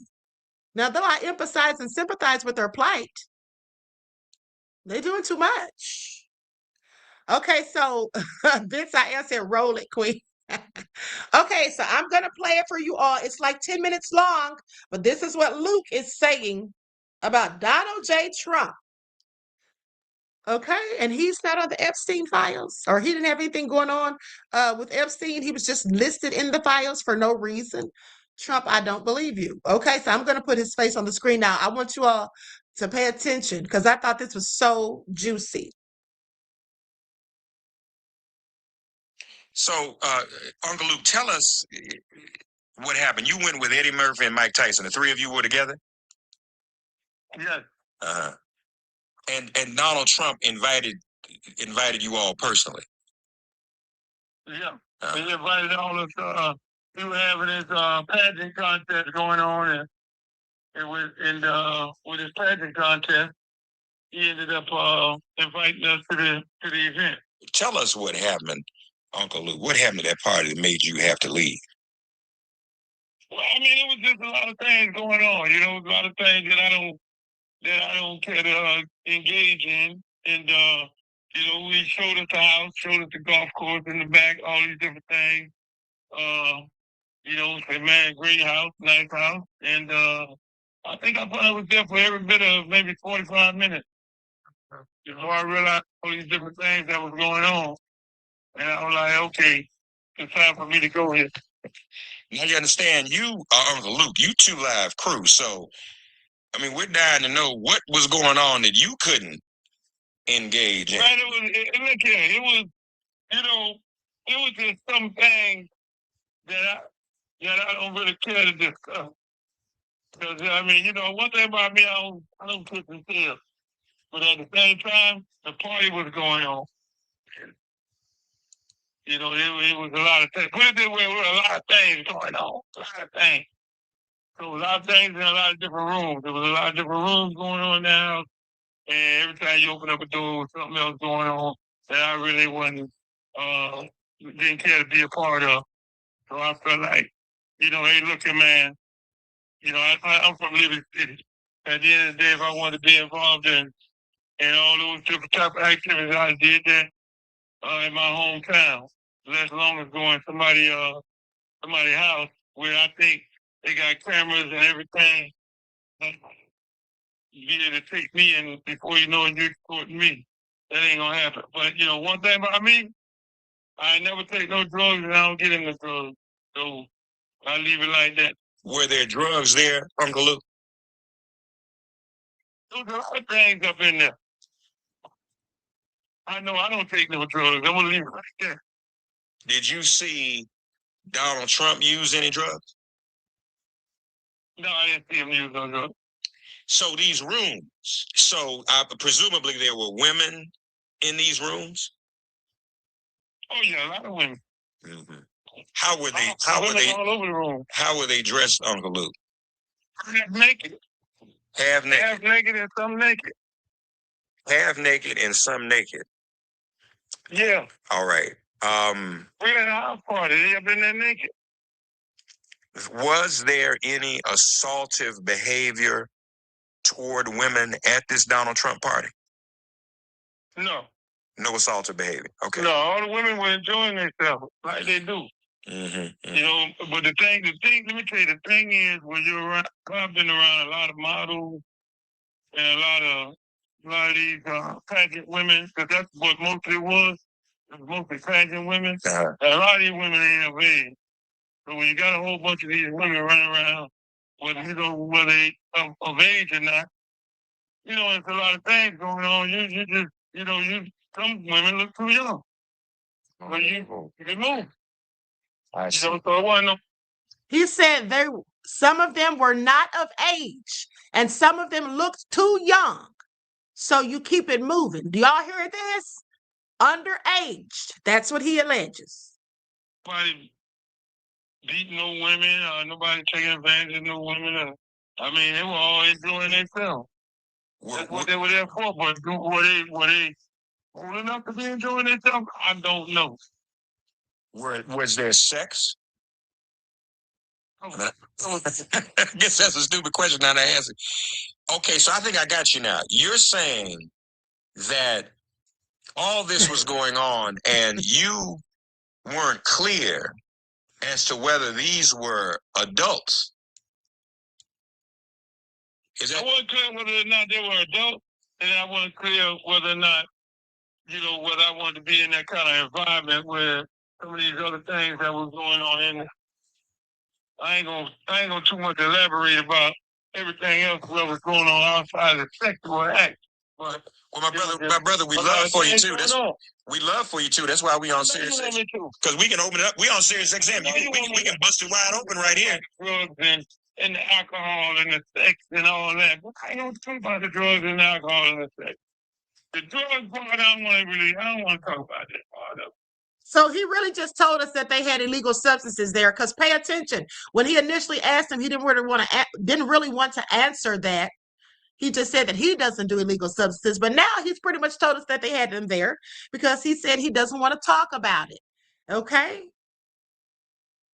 I talk about the sex and all that. I don't know. Okay, well, talk about tell us about the sex. Yeah, there was a lot of sex going on. Mm-hmm. Just wide out in the open. You know what I'm saying? Like it was just imagine the Eyes Wide Shut movie. He said, just imagine the Eyes Wide Shut movie. Do you all remember that video that I did where I literally used clips from that movie, like screenshots from scenes in that movie? Because that's exactly how I imagined these parties to be. But let's continue. I felt like I was in. But I had some other elements and some other things in there, then that's when I got to go. Okay. And so it was just wide out open sex is what was happening? Was it of the orgy variety? Well, they were in different rooms. The man got so many rooms in the house. I ain't never seen that many rooms in the house in my life. But it was more by everybody in all these different rooms. And when you open up a door, it was something going on different in a different room. So you got in when you fit in it. If you feel like you want to go in that room, you go in that room right there with some things going on. Some interesting things going in that room. It was just like a regular house. Well, you say, and you keep saying, what, give me an example of an interesting thing that was going on, if you don't mind. I'm trying to think. You can use your imagination if it's there's some other things going on that you don't want to be involved. I don't know if my imagination goes that far. I don't. So if it. Trump probably had a ball gag. Let's continue. Y'all remember on Pulp Fiction with Ving Rhames? That's probably how Trump was, bent over with a ball gag in his mouth. Please pay attention. This is why Luke probably doesn't want to tell it. He doesn't want to embarrass him. Luke, you should have taken pictures or video recorded for later use, beloved. Let's continue. Wasn't sex. Oh, no, you big boy. No, really, bro. Boy, you're in the radio business.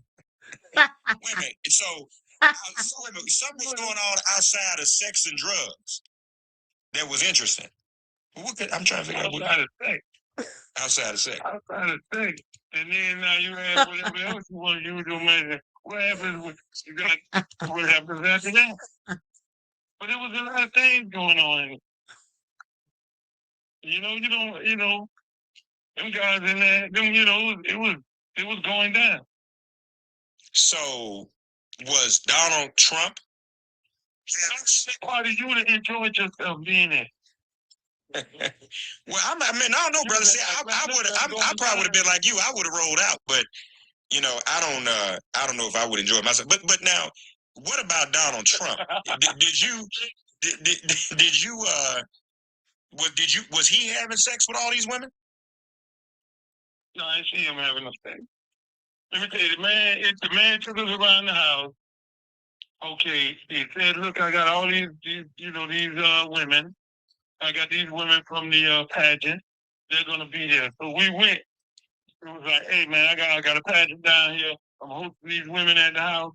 Okay, up in Palm Beach. They send some cars to pick us up. We get in the cars. We drive up there.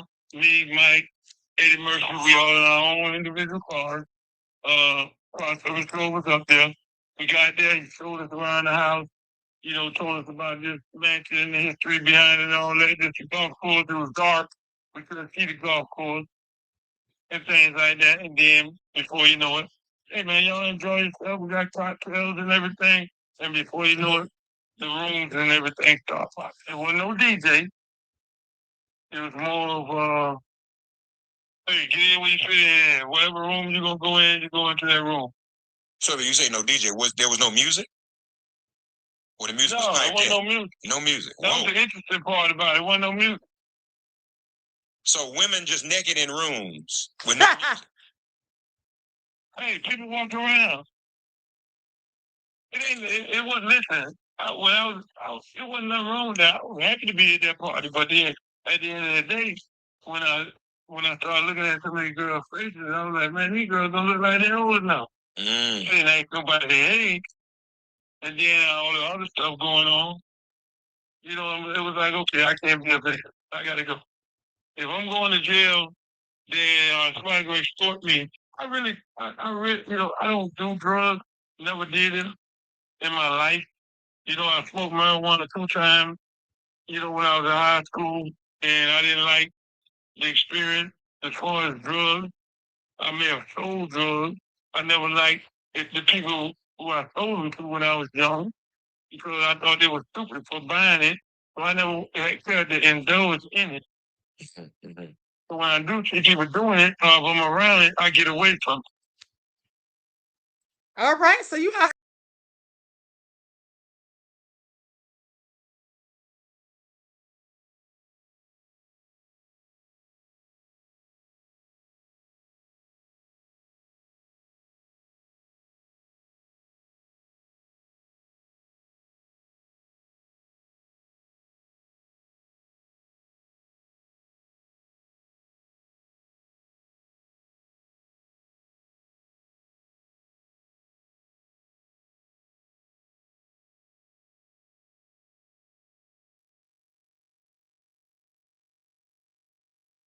Hey, I don't know what happened. I must have clicked on something, beloveds, and kicked myself right up out of here.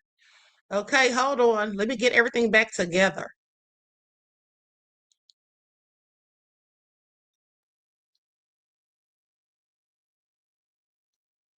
That was very interesting, might I say.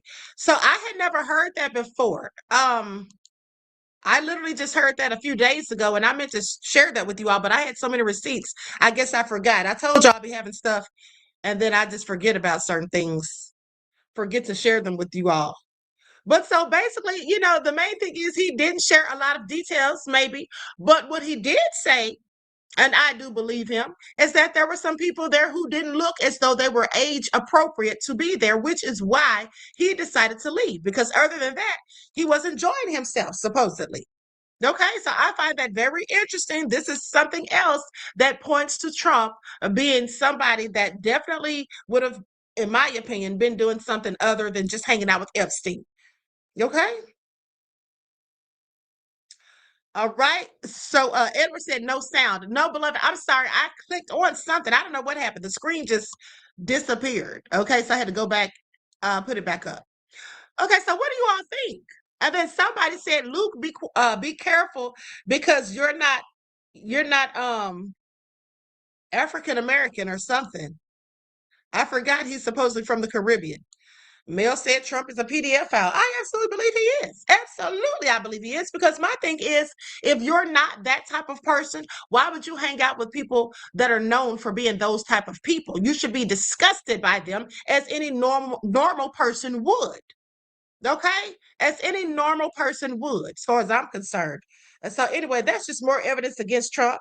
And all of this stuff that's going on right now, let me just say, everything that's going on right now with ICE and all of this fraud stuff, all of this is nothing but a distraction from the Epstein files, because now it's gotten so out of hand that clearly many people have likely forgotten about the Epstein files, which is exactly what Trump wanted. Because all the other little stuff he was doing, we kept saying, that's just a distraction. He's trying to take us in another direction. Doesn't want us talking about Epstein. And then this stuff started getting so out of hand, people really started to forget about Epstein. Okay, people getting shot in the face, protests that, protests that are out of control with these agents just attacking people and all of that. So pretty much his little plan started to work. But we're not going to forget Trump. Okay, that's what we're not going to do. We're not going to forget. Low down, dirty devil. Okay. And here's the thing, too. I want you to pay attention because Luke is smart. Because another thing that he said was that he wasn't going to be there and then have somebody videotaping him or whatever and then trying to blackmail him later. Because he knows that's exactly what they do. And I told you all that. I told you all that 5 or 6 years ago. That's what they do. Okay, actual blackmail. Get these people to these parties, have all these things going on. Remember the white guy? I can't remember his name, but he said he was at a party and Diddy was there in a room drinking Hennessy and had these two guys like feeding him grapes, or they were all drinking out of the same glass or something. And then he said when he saw Diddy years later, Diddy acted like he didn't know him. Y'all remember that? But all of these people talk about these nefarious parties, okay? And I absolutely do believe that they purposely invite people there, have all of this stuff that tempts people, that can seem so tantalizing, right?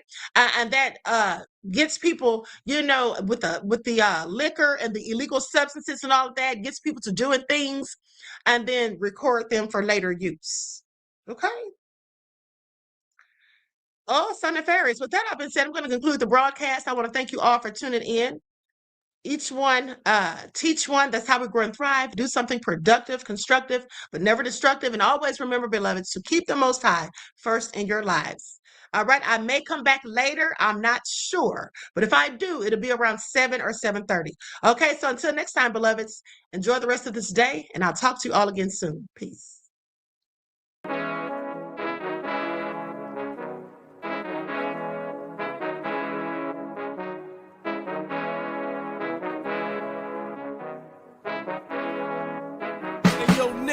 With that gold all in my skin, God all in my blood, kings all in my circle. You touch one of mine and you're done. They show no love for the queen.